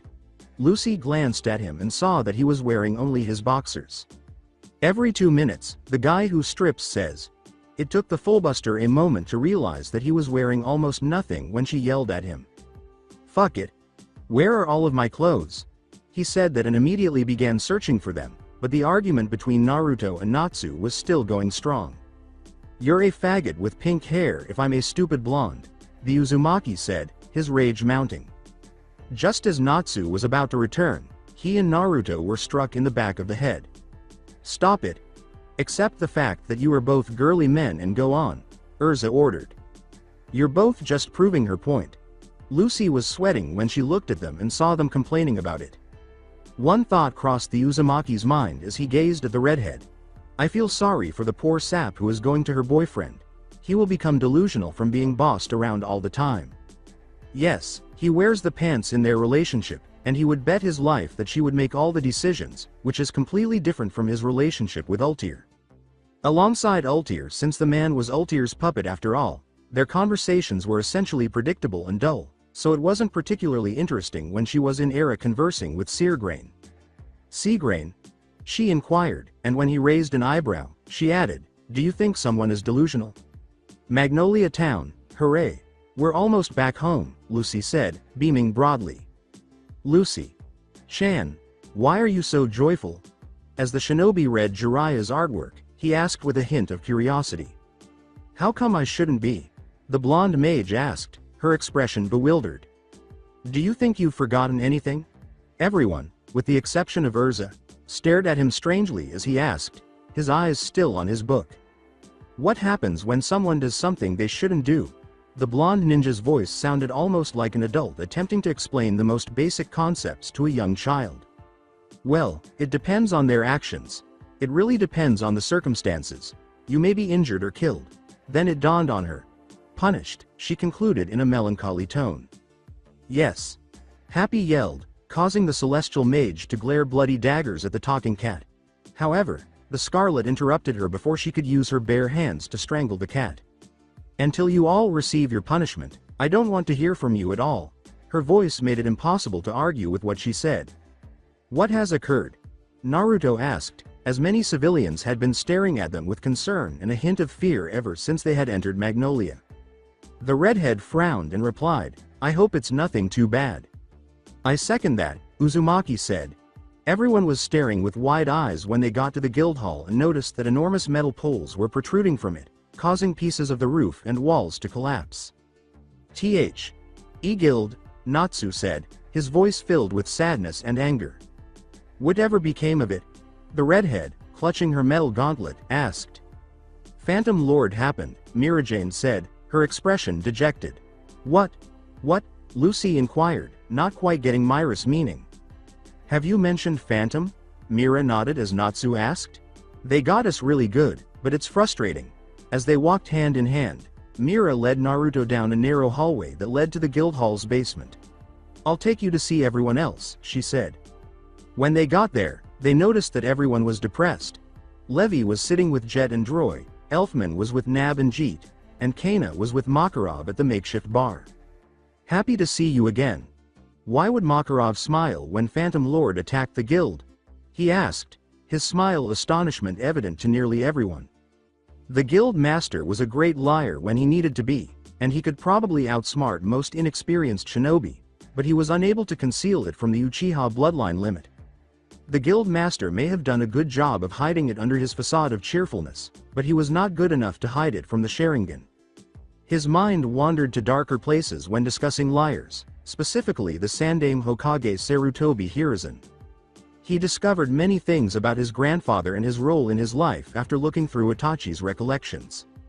The first were the delayed rescues from the beatings he received from the people of Konoha, the elderly Hokage's blindness to the academy's teachers who disregarded him and occasionally even tampered with his written exams, and his blindness to those who disregarded his law concerning the Kyuubi.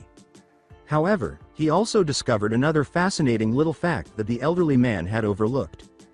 Flashback. Hokage's office 2 weeks before the Uchiha massacre.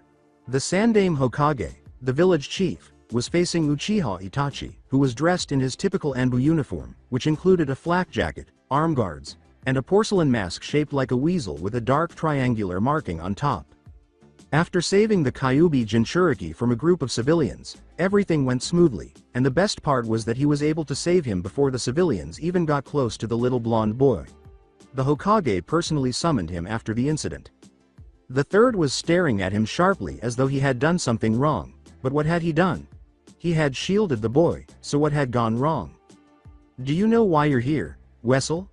Itachi went over his memories, looking for the times when he did something wrong, but he couldn't find any, so he simply shook his head negatively when the third asked in a serious tone. There are 2 reasons you are here, but let's start with the first. Why did you injure 10 civilians and kill 5?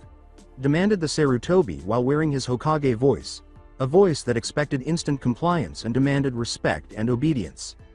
In his typical monotone, the Anbu declared, they attacked the Kyuubi Jinchuriki and broke several of the laws of Konoha, Hokage, Sama. The Uchiha, however, was deeply shocked by what transpired later. He witnessed his leader's stern face soften, if only momentarily, and the demanding figure in front of him changed into a remorseful old man with regret, sadness, and hatred in his eyes. But the Uchiha noticed that Hiruzen was looking at himself, not at anyone else. The savings and their method of keeping the Biju containers submissive and apes the masses were explained to Itachi. You can't be serious, Hokage. Sama? Itachi asked, maintaining his composure and monotone, but he was secretly shocked that the Hokage would permit such a thing to happen. Are you serious that I like this wee seal? The Sarutobi snapped, seeing anger in the elderly Hokage's eyes that had been building for years. He has a pitiful godfather who refuses to raise the boy. Additionally, one of his mother's best friends refuses to be associated with the boy in any way. Only Makoto, of all the friends his mother had, was able to assist him. In fact, she persuaded the majority of her clan to not hold Naruto-kun responsible for their loved ones' deaths. The Hokage yelled. I adore the boy as though he were my own grandson, but regrettably, the fourth made the stupid choice to grant the civilian council a little more authority, which, following the Kyuubi attack, led to them holding far more authority than they were entitled to. Every single time I go into the council chambers, I am the only one there. In order to prevent Naruto from being killed or turned into a human weapon, I must fight with all of my might. So why do you put up with the people? Why wouldn't he? Itachi asked, his voice a little shocked. It was the first time he had witnessed his leader lose his temper, and he even forgot to refer to him as Hokage. Sama. The fire shadow's face regained its dejected and sorrowful expression with great force. Because, in all honesty, I simply adore this village too much to massacre its residents. The fire shadow's gray eyes came back to life and blazed with determination, just as they had at all the significant points in his life. In addition, I have one last dream that I would like to fulfill before I die, he said. My dream is for the village to accept Naruto. Naruto simply has this character that gives people hope because it will happen just as soon as it does. Final flashback. For as long as he could remember, he had asked the old man who his parents were, whether they were traitors, and whether his godfather had simply abandoned him. Why had the old man been lying to him for so long? But the loud shouting of Dragon Slayer from Fairy Tail cut him off. Come on, Gramps. We need to avenge their attack on us, Natsu yelled. The old man sighed and said, "Come on, Natsu, no one was hurt, we will let it slide this time." In all honesty, couldn't Natsu just accept his decision and calm down? He wouldn't even get any punishment. Wait a minute, punishment? Lucy, the new recruit, should get some discipline. The Dragon Slayer instantly stopped talking and went white with terror when the Dreyar said, "But have you all forgotten about your little trip to Galoon Island? You were all extremely lucky that Urza and Naruto had just returned from their mission, or God knows what would have happened," he said, seriously, making them have a downcast look. "If I wanted, I could ban you from missions for a while, or even worse, I could excommunicate you from the guild." Seeing their nod, he smiled and said, "However, I won't, because I hope you all learned your lesson. But you still need some form of punishment," he said, extending his arms into Titan form and giving Natsu and Gray a bonk so hard they dug into the ground. His hand grew smaller and he spanked Lucy, saying, "Now yours," as he tried to do the same to her. "What's up with my butt?" While Mira pouted and had her hands on her hips, Lucy asked tearfully as she started to rub it more thoroughly. As the guild master opened his mouth to speak, he sensed a chilly aura next to him. "Nice one, old man," Naruto said, giving him the thumbs up. She turned to Naruto and said, "Don't make me angry, master," in a menacing tone. "And you need to stop encouraging him." "Have you said anything?" She became even more irate when he asked her this while she was still reading. "Yes, I did say something, and that you ought to saint." With his slack voice still in place, he said, "Sorry, I'm already in a relationship." Mira's cheeks were flushed with shame and rage, but Naruto wasn't finished yet. "But if you insist, I can ask Ultir-chan about it." "Gramps, please. They have to be held accountable for the damage they caused to the guild." Natsu uttered those words while his fists were burning. "God, Natsu, are you unable to comprehend what has been explained to you?" asked the irritated Uzumaki. "Stop talking, Goldilocks." They both sensed a sinister aura behind them before Naruto could respond, so he changed the topic when he turned around and saw Urza prepared to beat the living daylights out of them. "Master, may I have a private conversation with you?" the Sharingan user inquired. "I don't see why not," Makarov replied. The guild master displayed a range of emotions after telling the master about the younger Dreyar's actions during the mission. Shock was the first emotion to appear, followed by anger and then neutrality. "What do you suppose my son is doing?" the elderly man inquired. The Jinchuriki said gravely, "I'm not sure, but I plan on paying him visit because he might be in league with Phantom Lord." Makarov knew the Uzumaki would kill his son without hesitation the moment he looked into Naruto's icy red eyes. Makarov was aware that what he was going to ask would be self-serving, but he couldn't allow this man to kill his son if he had any control over it. "I implore you, Naruto," Makarov said in a begging voice, "I know my son is a fool, but please just don't kill him." Naruto noticed the old man's sorrowful eyes. Naruto said, "Don't worry yourself, old man. I won't kill him." The Dreyar gave a serious, "Promise me." Naruto only arched an eyebrow in response to the mage's plea. Makarov was shocked to hear Naruto say, "Whether I promise or not, it doesn't matter, for I lack any honor." He had no idea what the people in his world thought of his honorless people, but here they, or at least the majority of them, were treated like scum. "Could you give more details?" the guild master inquired inquisitively. "What I mean is that I would rather stab my enemies in the back than face them," Naruto stated, his face indifferent. However, the Jinchuriki said, "But I won't kill him out of respect for you." Makarov thanked him, his expression instantly changing to one of relief and even mild joy. "So, what time are you departing?" the old mage inquired. With his slack voice back on, the young man said, "Tomorrow morning." He moaned in his head over what his spy had told him, that it would be a long way to Ivan's present location. Omake Urza found his Icha in his room and tore it to tiny pieces, which is why Naruto couldn't stop groaning in his head while watching TV. Now, as he waits for Urza to return from getting the groceries, he is lying on the couch, bored to death. However, Naruto was unaware that someone had sneaked into the room and was crouching behind his couch, holding a napkin. The figure whispered, "It's time for you to meet my best friend N.R2.to. Ku. N. Chloroform, and put the Uzumaki to sleep." After 6 hours, Naruto woke up in an old, deserted construction site, and he searched for a window or anything, but he couldn't find one. The only thing he could find was a lamp that provided light, but other than that, he was chained.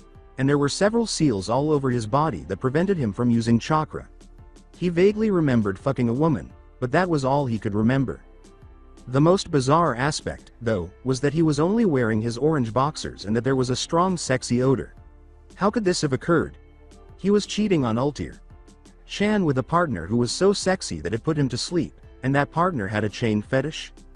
Hello there, Naruto. He heard an excited voice say from the door that had just been opened, and he saw Hyuga Hinata standing in front of him, wearing only her bra and underwear, which did nothing to conceal her enormous breasts. Hinata. Why the fuck was the world's most timid girl sitting in front of him in just her bra and underwear? Naruto asked, startled to see Hinata of all people present. It wasn't that the sight was bad, but Ultir Chan was going to fucking kill him for it. She grinned broadly and said, yes, Naruto. It is me. What's happening? He asked, his face still showing shock. She responded, well, we are showing our love for each other, of course, her voice growing a little frantic toward the end. And how do we do that once more? The Uzumaki inquired. Her response caused Naruto's eyes to widen like dinner plates. By committing suicide, of course, she said. Was she truly going to kill herself and him? Hinata but before he could respond, she struck him across the face, and her enraged white eyes snapped. I am more than just a jerk toward you. She pulled out a kitchen knife and yelled in a crazy voice, I'm your Hinata Chan, right? When a crazy stalker threatened him with a kitchen knife and he was unable to defend himself, he said in terror, yes, of course Hinata Chan, just please put the kitchen knife away. Why wouldn't she?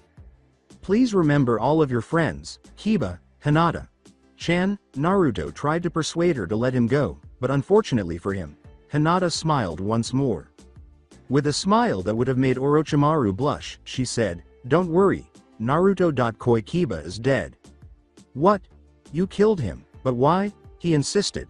When Hinata thought about the poor boy, he never imagined that the poor, hurt, shy, and innocent Hinata would cut him in half with a chainsaw. Well, you see, he was getting suspicious of me, so I had to get rid of him, Hinata replied. There were numerous victims, but Kiba wasn't the only one. She found Sasuke immediately after killing Kiba and put his own sword down his throat for hurting her. Naruto. Her next target was Obito, who didn't stand up to her for long. She just took his eye, humiliated him, and killed him. It was that easy, right? She even wrote a song about it. Why don't you want to have sex with Hinata? This is because Hinata will kill you, ha ha. I said, why don't you want to fuck with Hinata? Because Hinata is going to kill you. So why are you going to murder me? Don't you want to live out the rest of your days with me? In an attempt to capitalize on her fixation, Uzumaki said. Kukakuku. Naruto. Our lives are not enough even with your Uzumaki blood, she chuckled. Hinata's dreamy expression when she said, by the way, when we go to the afterlife we are going to meet your parents, caught Naruto's attention. Did the insane woman know who his parents were? At least he could learn more about her. Hinata Chan, who are my parents? As softly as possible, Naruto asked. In response to Hinata, Namikaze Minato and Uzumaki Kushina, of course, seemed to be the most straightforward response. Even an orgy with them is possible, but after that I will have to kill them too, she said, missing Naruto's shocked expression. She concluded, I wouldn't want them to get in the way of us. She picked up the knife and started to cut his throat, but he told her to stop before she could. But enough of that time to go to the afterlife, Naruto. How about you do it first, Hinata Chan, and I'll follow. She looked thoughtful for a moment, but he asked with a nervous smile. She made him promise her that she didn't want him to pussy out, but she also didn't want to see the life leave her love's eyes. On your Nindo, swear to me that you will murder yourself after me. She took a few pills and a glass of water after noticing that he nodded, and 2 minutes later she passed out on the ground. Naruto remarked with relief, good thing I stopped having a Nindo. After 2 days he was sleeping when the Rune Knights discovered him and brought him back to Magnolia. After everything that had transpired, who wouldn't want a good night's sleep? He wondered why everyone was staring at him as he walked through Magnolia's streets, the women blushing and lusting, the men with awe and respect, and he assumed it was because he was so awesome. He became extremely uneasy as he entered the guild because everyone began staring at him with the same expressions that the others had given him. Biska and Levi both winked at him at first, and Lucy turned away as soon as she saw him, blushing. What was going on, and where were the male guild members? Mira seemed the most normal of them all, so he chose to ask her. He said, "Hey there, Mira-chan," and she gave him a seductive smile in return. The Strauss said in a seductive voice, "Why hey there Naruto-kun." Naruto arched an eyebrow at her actions. His thoughts were interrupted when he was violently spun around to face Urza Scarlet, who put her hands around his neck, pressed her body against his, and gave him a passionate kiss. Naruto was initially taken aback, but he quickly realized and began kissing her in return. However, the silver-haired beauty pushed the redhead away from him, interrupting their kiss. Mira, interrupting others is rude. The Scarlet frowned as she spoke. Mira said, "Tell me later, Urza," as she was leaving her friend. Naruto turned to see Ultir enter through the door, and all of the women in the guild hall began to march toward him with sedative smiles. My 15-year-old self would have fled like a little faggot, he thought, closing his bock and his smile turning into a grin, but the new me likes what sees. In the end, the Uzumaki gave up on trying to understand what's going on and instead smirked. However, the most recent issue of Sorcerer's magazine, which featured him on the cover with the words, "Mysterious fan was able to find sex tape with ANS class mage," was hidden from Naruto's view. Within the seal, Uzumaki Kushina and Namikaze Minato were looking at what was happening outside the seal with wide eyes. "Kushi-chan, when I sealed us here I never imagined that we were going to see our son doing this," said Minato. Kushina muttered, "I know, I wish I was out there to show him that Ka.San is the best." Minato's head turned to his wife, his face filled with shock. "You can't really mean that you would fuck our son, Kushina?" the blonde man shouted out. "Shit off." He flew into the Kyuubi's cell after she yelled and punched him in the face. Minato barely had time to turn his head to look at the beast when he saw its evil grin before his eyes widened in terror as he struck the floor in the Kyuubi's cage and saw a presence of pure evil behind him. "Prepare your anus, mortal." Ivan used Shikigami as his primary skill set, and Naruto mentally snorted in annoyance as he left the Makarov's office with a contemplative frown on his face. What kind of fool does that? As Conan waited for Pain to conclude his conversation with Madara in the tallest building in AIM, her eyes narrowed dangerously at someone. The only thing he was unhappy about was that he was unable to kill Ivan, but we can't have everything we desire. Naruto chose to ambush Ivan, use fire jutsu when the fool unleashed his Shikigami, and finally beat the living hell out of the bastard so he knows not to fuck with his betters. Naruto. When the Uzumaki turned around, he saw that Natsu had a flame aimed straight at him with his fist. He dodged the Dragon Slayer's attack by quickly using Kawarimi no Jutsu with a nearby chair. When Natsu turned around after breaking the chair, he saw Naruto pulling his book out of his pouch. This infuriated him because the bastard was reading a book during their fight, and he was about to express his disapproval when he heard his rival sneer at him. "Observe that fool putting an S-rank mage up for battle." The Fullbuster stated, "I believe we ought to make a reservation at the cemetery already." The pink-haired teenager turned to face his rival with a furious expression on his face, completely forgetting about Naruto. "Popsicle, what did you say?" he demanded or inquired. "Are you dumb and deaf?" The Ice Make user was made fun of. Natsu was about to say, "I will beat the living shit out of you," but he sensed a dark anger coming from behind him. Urza's hair was covering her eyes, but if the gloomy aura surrounding her was any indication, it was easy to guess her current feelings. "Natsu, what were you saying? Is it too much to ask for the two idiots to stop fighting for a full day?" she said in a menacing tone. "Urza, nothing. Gray and I were just chatting about how much we love and respect you and how great our friendship is." The Dragon Slayer spoke in a slightly shaky voice, and Naruto arched an eyebrow at the mage. It was the worst lie he had heard since his sensei, and it would have been ideal if Natsu had somehow used the notorious road of life. "Don't you think we ought to get together tonight at someone's house? What would stop them from attacking the guild members if they could come and destroy the guild in a single night?" Lucy inquired, admitting that she was a little afraid of Phantom Lord. "Lucy," Natsu grinned, "I want grilled chicken tonight." Yes.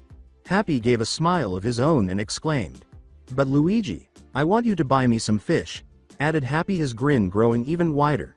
Free food. Now that was truly deserving of an I. No. You will never again raid my apartment, the celestial mage yelled in defiance.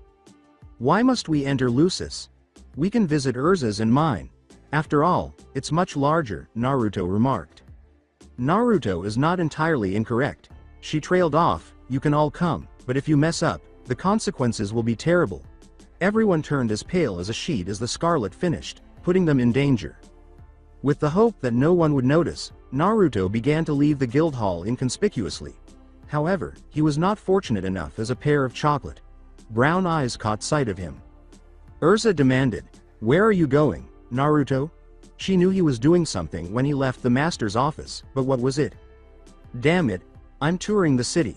Seeing the sights, you know, the young man in black replied in a casual tone. If I went with you, you wouldn't mind, would you? With a tone that left no room for debate, the Scarlet asked in a commanding voice. Fuck, of course I wouldn't mind, was Naruto's fake smile. Excellent. I hoped that today would be an uninterrogation day. Urza simply nodded and followed him as they began to leave the guild hall, but before they could leave, she threw the keys to her apartment to Lucy, who just managed to catch them in time, then looked at Natsu and Gray while using the most frightful voice she could manage. The redhead's glare was so intense that it literally turned Natsu and Gray white as a sheet. If there is anything, and I mean anything wrong with my home when we come back, there will be hell to pay, she said. Urza, of course. I swear there won't be any issues with your lovely house.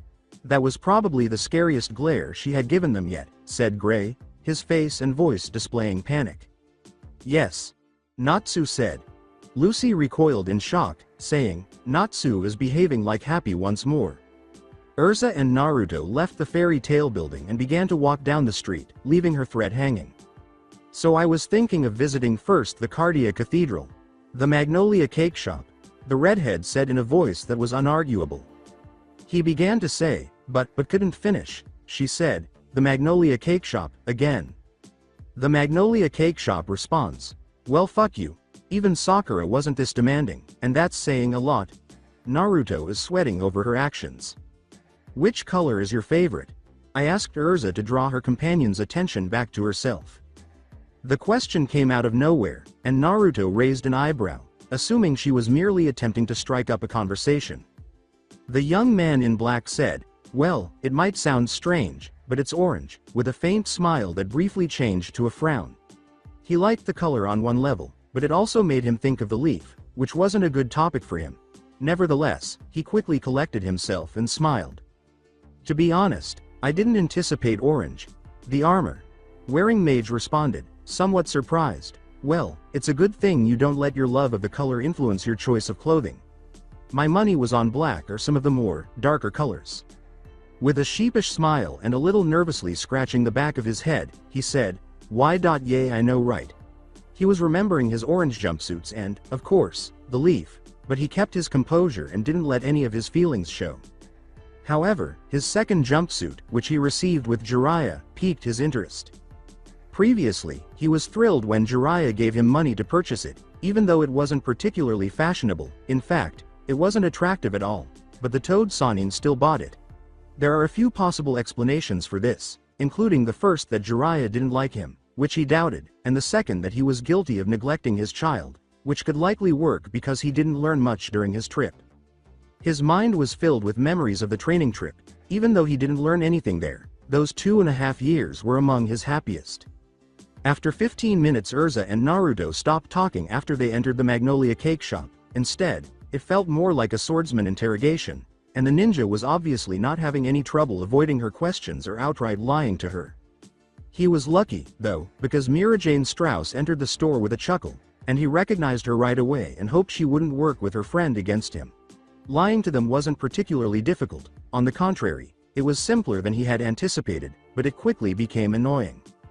Mira smirked and said, I never thought you were this desperate for a date, Urza. Urza blushed, indicating that her words had the desired effect.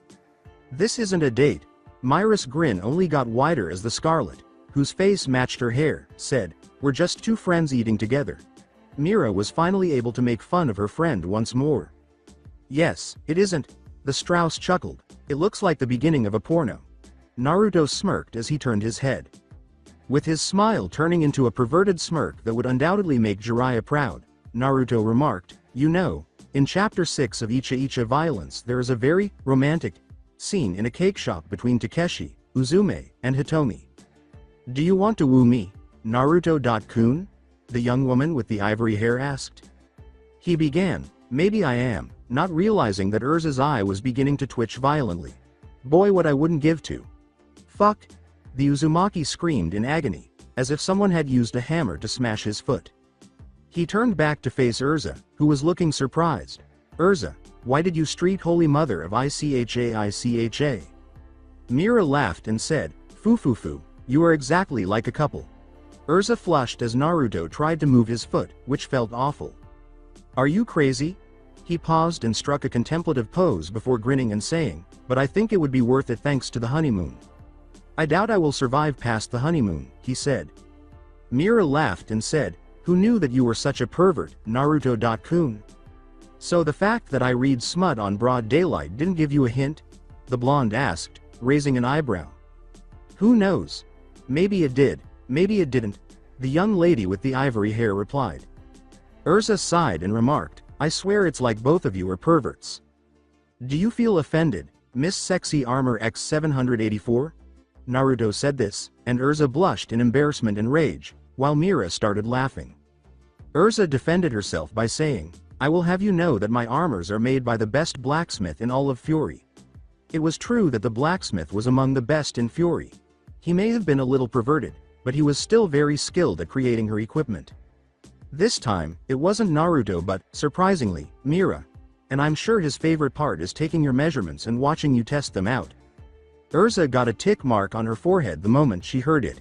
"You're just jealous that I was always stronger than you," she said. The Strauss remarked mockingly, Yay, whatever feeds your ego, Urza."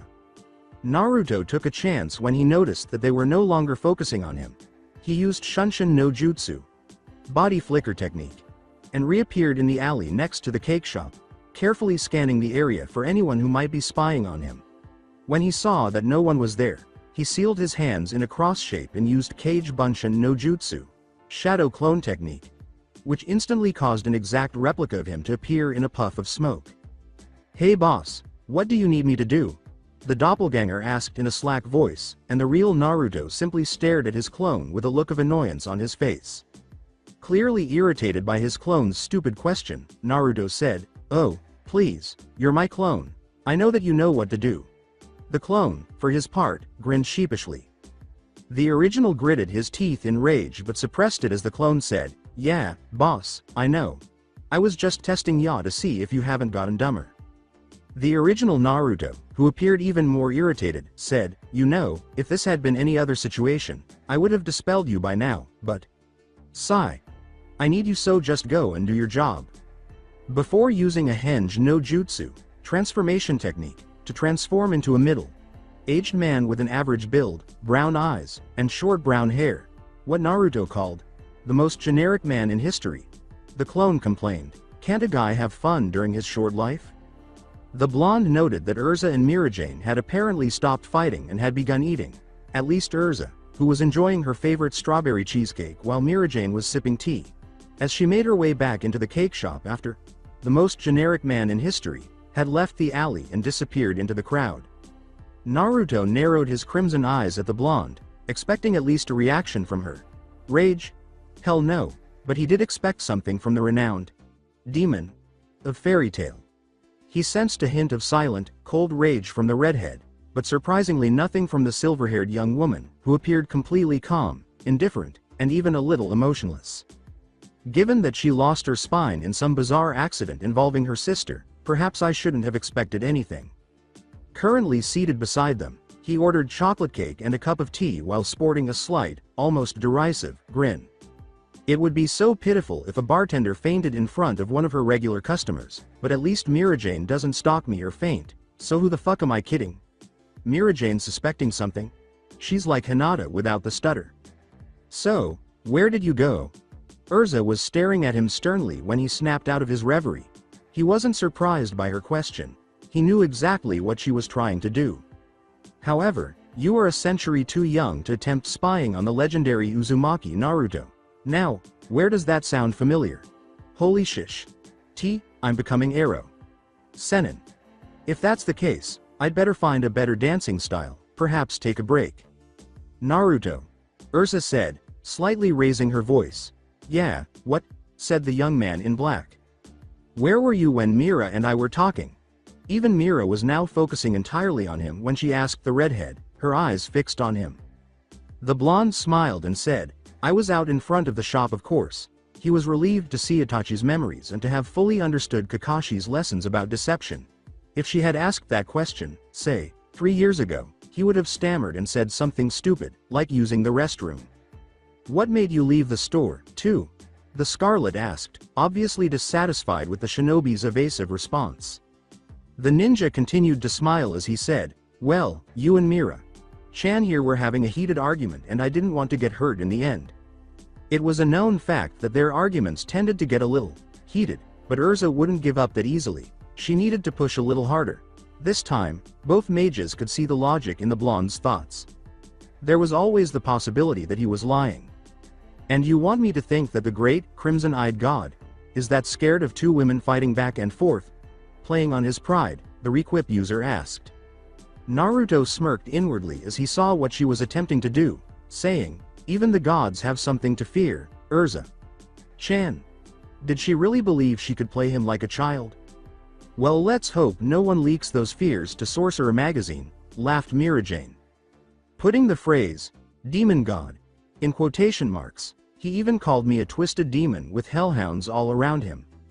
The Strauss laughed and said, ha ha ha ha, well your eyes aren't exactly normal looking, Naruto.kun. You wounded my fragile heart, Mira. Chan, was Naruto's first mockingly dejected expression. Oh, I do?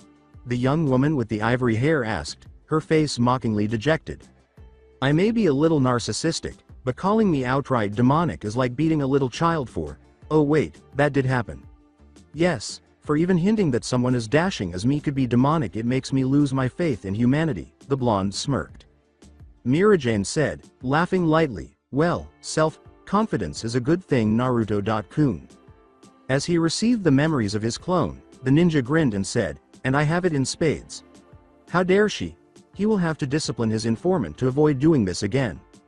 Naruto sighed wearily, you know after the whole Galuna Island I need to a break. He wasn't truly exhausted. On the contrary, he was prepared for any kind of conflict, but his spy had rearranged their rendezvous. Where are we heading, to? Urza inquired, and Naruto had to give her credit for not holding back.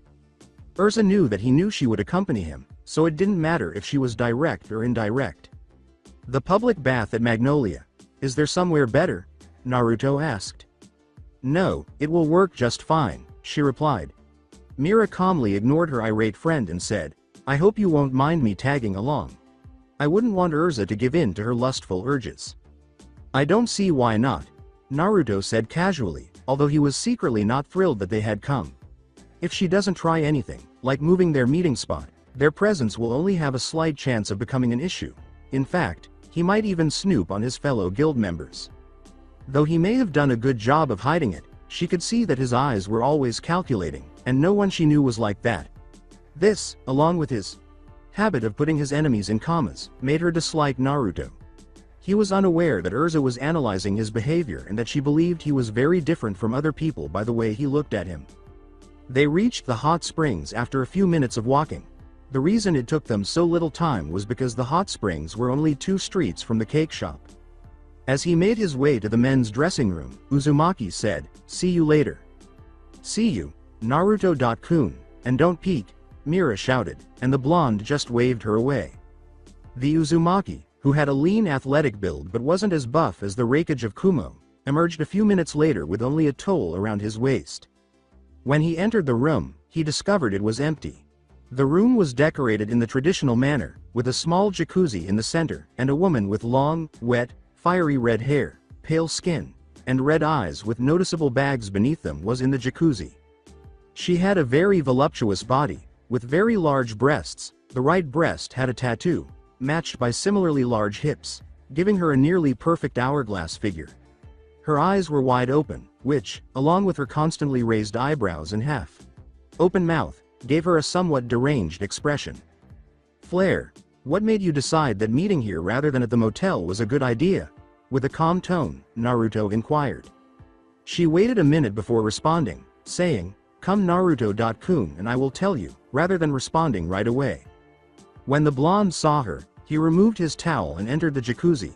Standing directly in front of her, he saw tiny drops of water on her bare skin and watched as they trickled down her face, reaching her chin, and then dripping off. Because of the size of her bust, the drops never made it to the pool, instead landing on her breasts. Flare's smile widened slightly as he gazed at her. "Like what you see, Blondie-kun." "Yes, I do, but I need you to tay," he interrupted, crawling slowly and sensuously in his direction.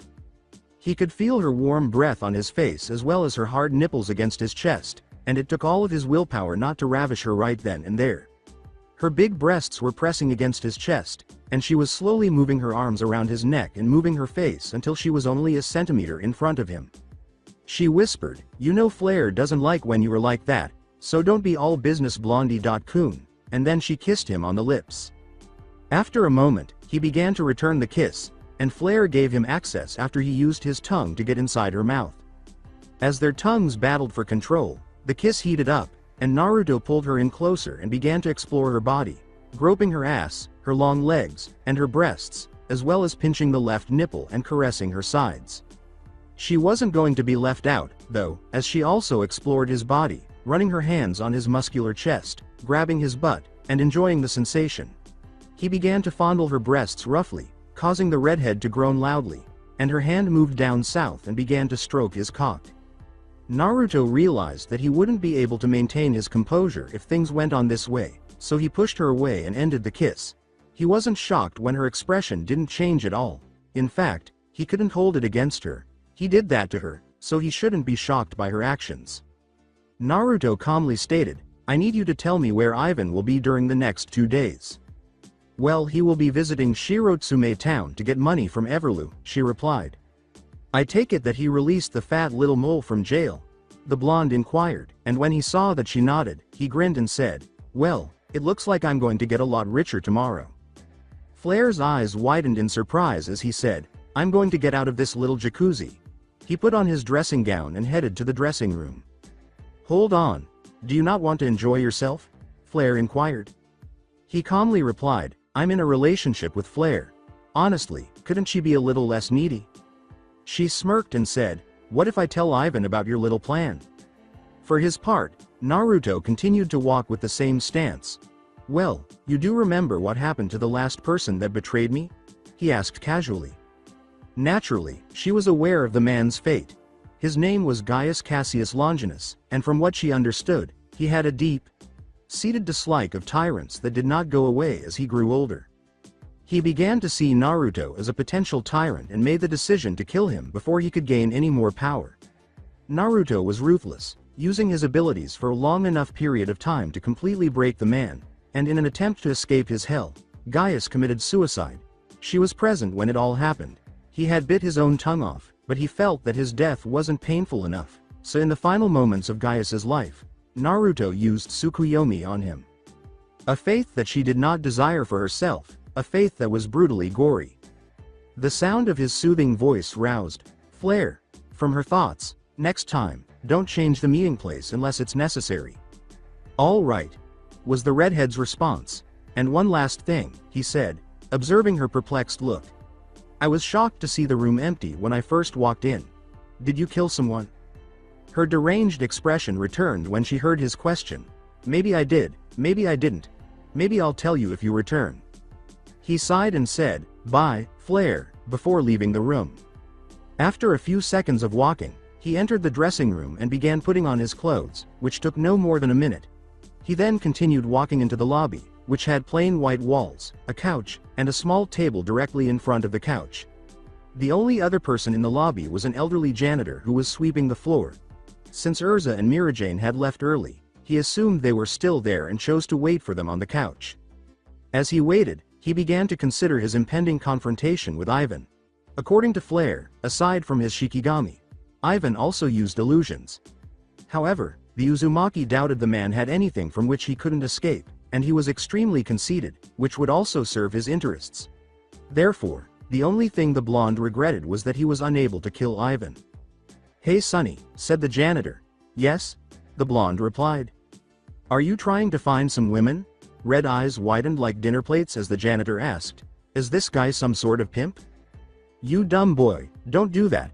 I mean that one of them. Now what was her name?" the janitor cried before going on. "Mirza.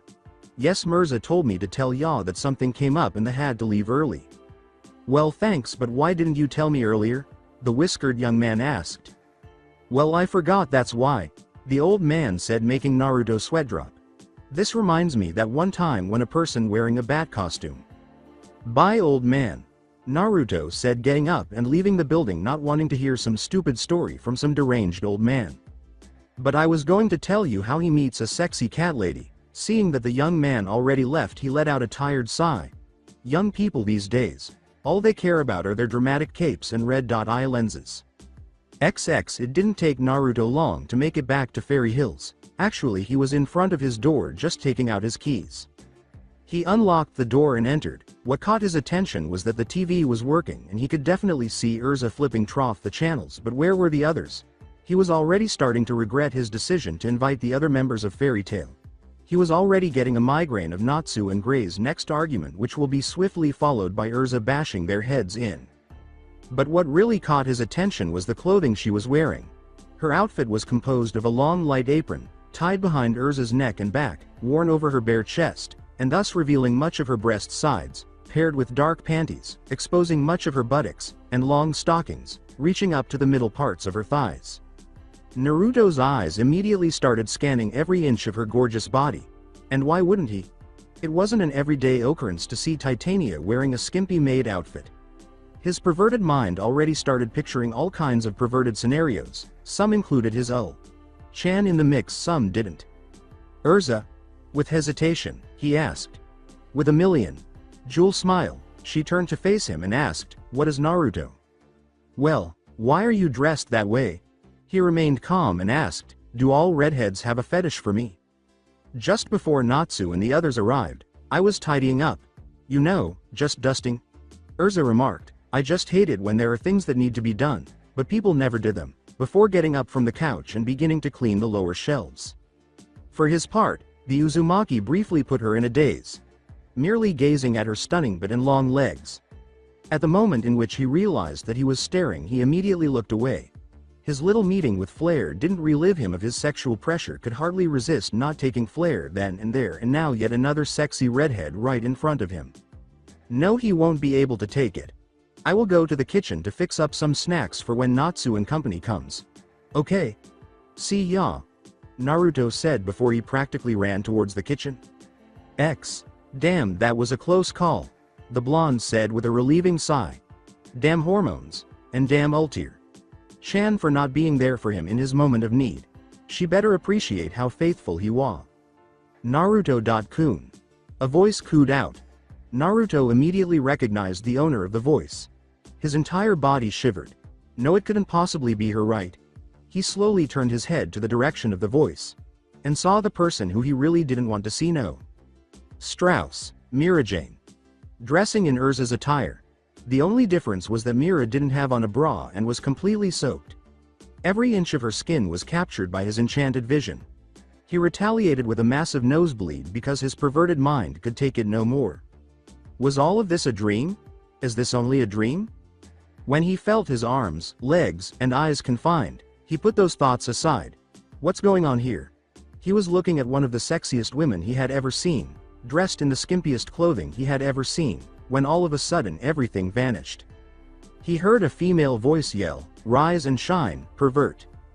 He opened his eyes blearily. Two figures stood before him, specifically, two women. He was disappointed to see Urza and Mira standing in front of him in their everyday attire, devoid of any playful expressions. No, they were both wearing stony expressions now. The redhead insisted, "What's your name?" "Uzumaki Naruto," was the blonde's response. "Why did I respond?" "You were probably wondering why you answered, am I right?" Mira said in a tone that bordered on mockery. While you were asleep we gave a mag drug special truth potion, she added after noticing his nod. Do you handle all new guild members this way? No, but you are a unique situation. First of all, I disagree with the way you deal with dark mages. 2. We overheard your brief conversation in the bathhouse, Urza stated gravely. They have been playing me since the cake shop, or possibly even before that. Damn it all to hell. What is your goal? Mira inquired. He was honest when he said, to make sure Ivan Dreyar does not help side with Phantom Lord. He obviously missed out on some things, but he wouldn't want them to know that, would he? Who was that bathhouse woman? The girl with the snowy hair inquired. With a vague, spy, he said. Do you intend to harm Fairy Tail or any of its members in any way? Urza asked, her voice and eyes full of intensity. No, one of the guild masters in the Phantom Lord Guild was beaming from ear to ear, almost maniacally, and surrounded by his strongest and most trusted warriors, the mages Juvia, Gajeel, Arya, and Totemaru, or the Elemental Four as they were more commonly known. Master, are you certain this is a good idea? Meekly, Juvia asked. Juvia, do you doubt me? Joseph sneered slightly as he asked. No, it's just that Juvia doesn't think that attacking Arthas and Fairy Tail is not a very good idea. Do you dare to stand up for him? Considering everything he did? Joseph shouted, his hand unconsciously covering his chest as he instantly lost his temper at the mention of that man. Go now, Gajeel. Perform your duties. Additionally, avoid touching him at all costs. It will be me who murders him. You get it? The master said, revealing his intention to kill, sending chills down his mage's spine. This was the most irate their master had ever seen. They also hope that it won't happen again. That's it for today. I hope you guys enjoyed this great story. See you in the next one.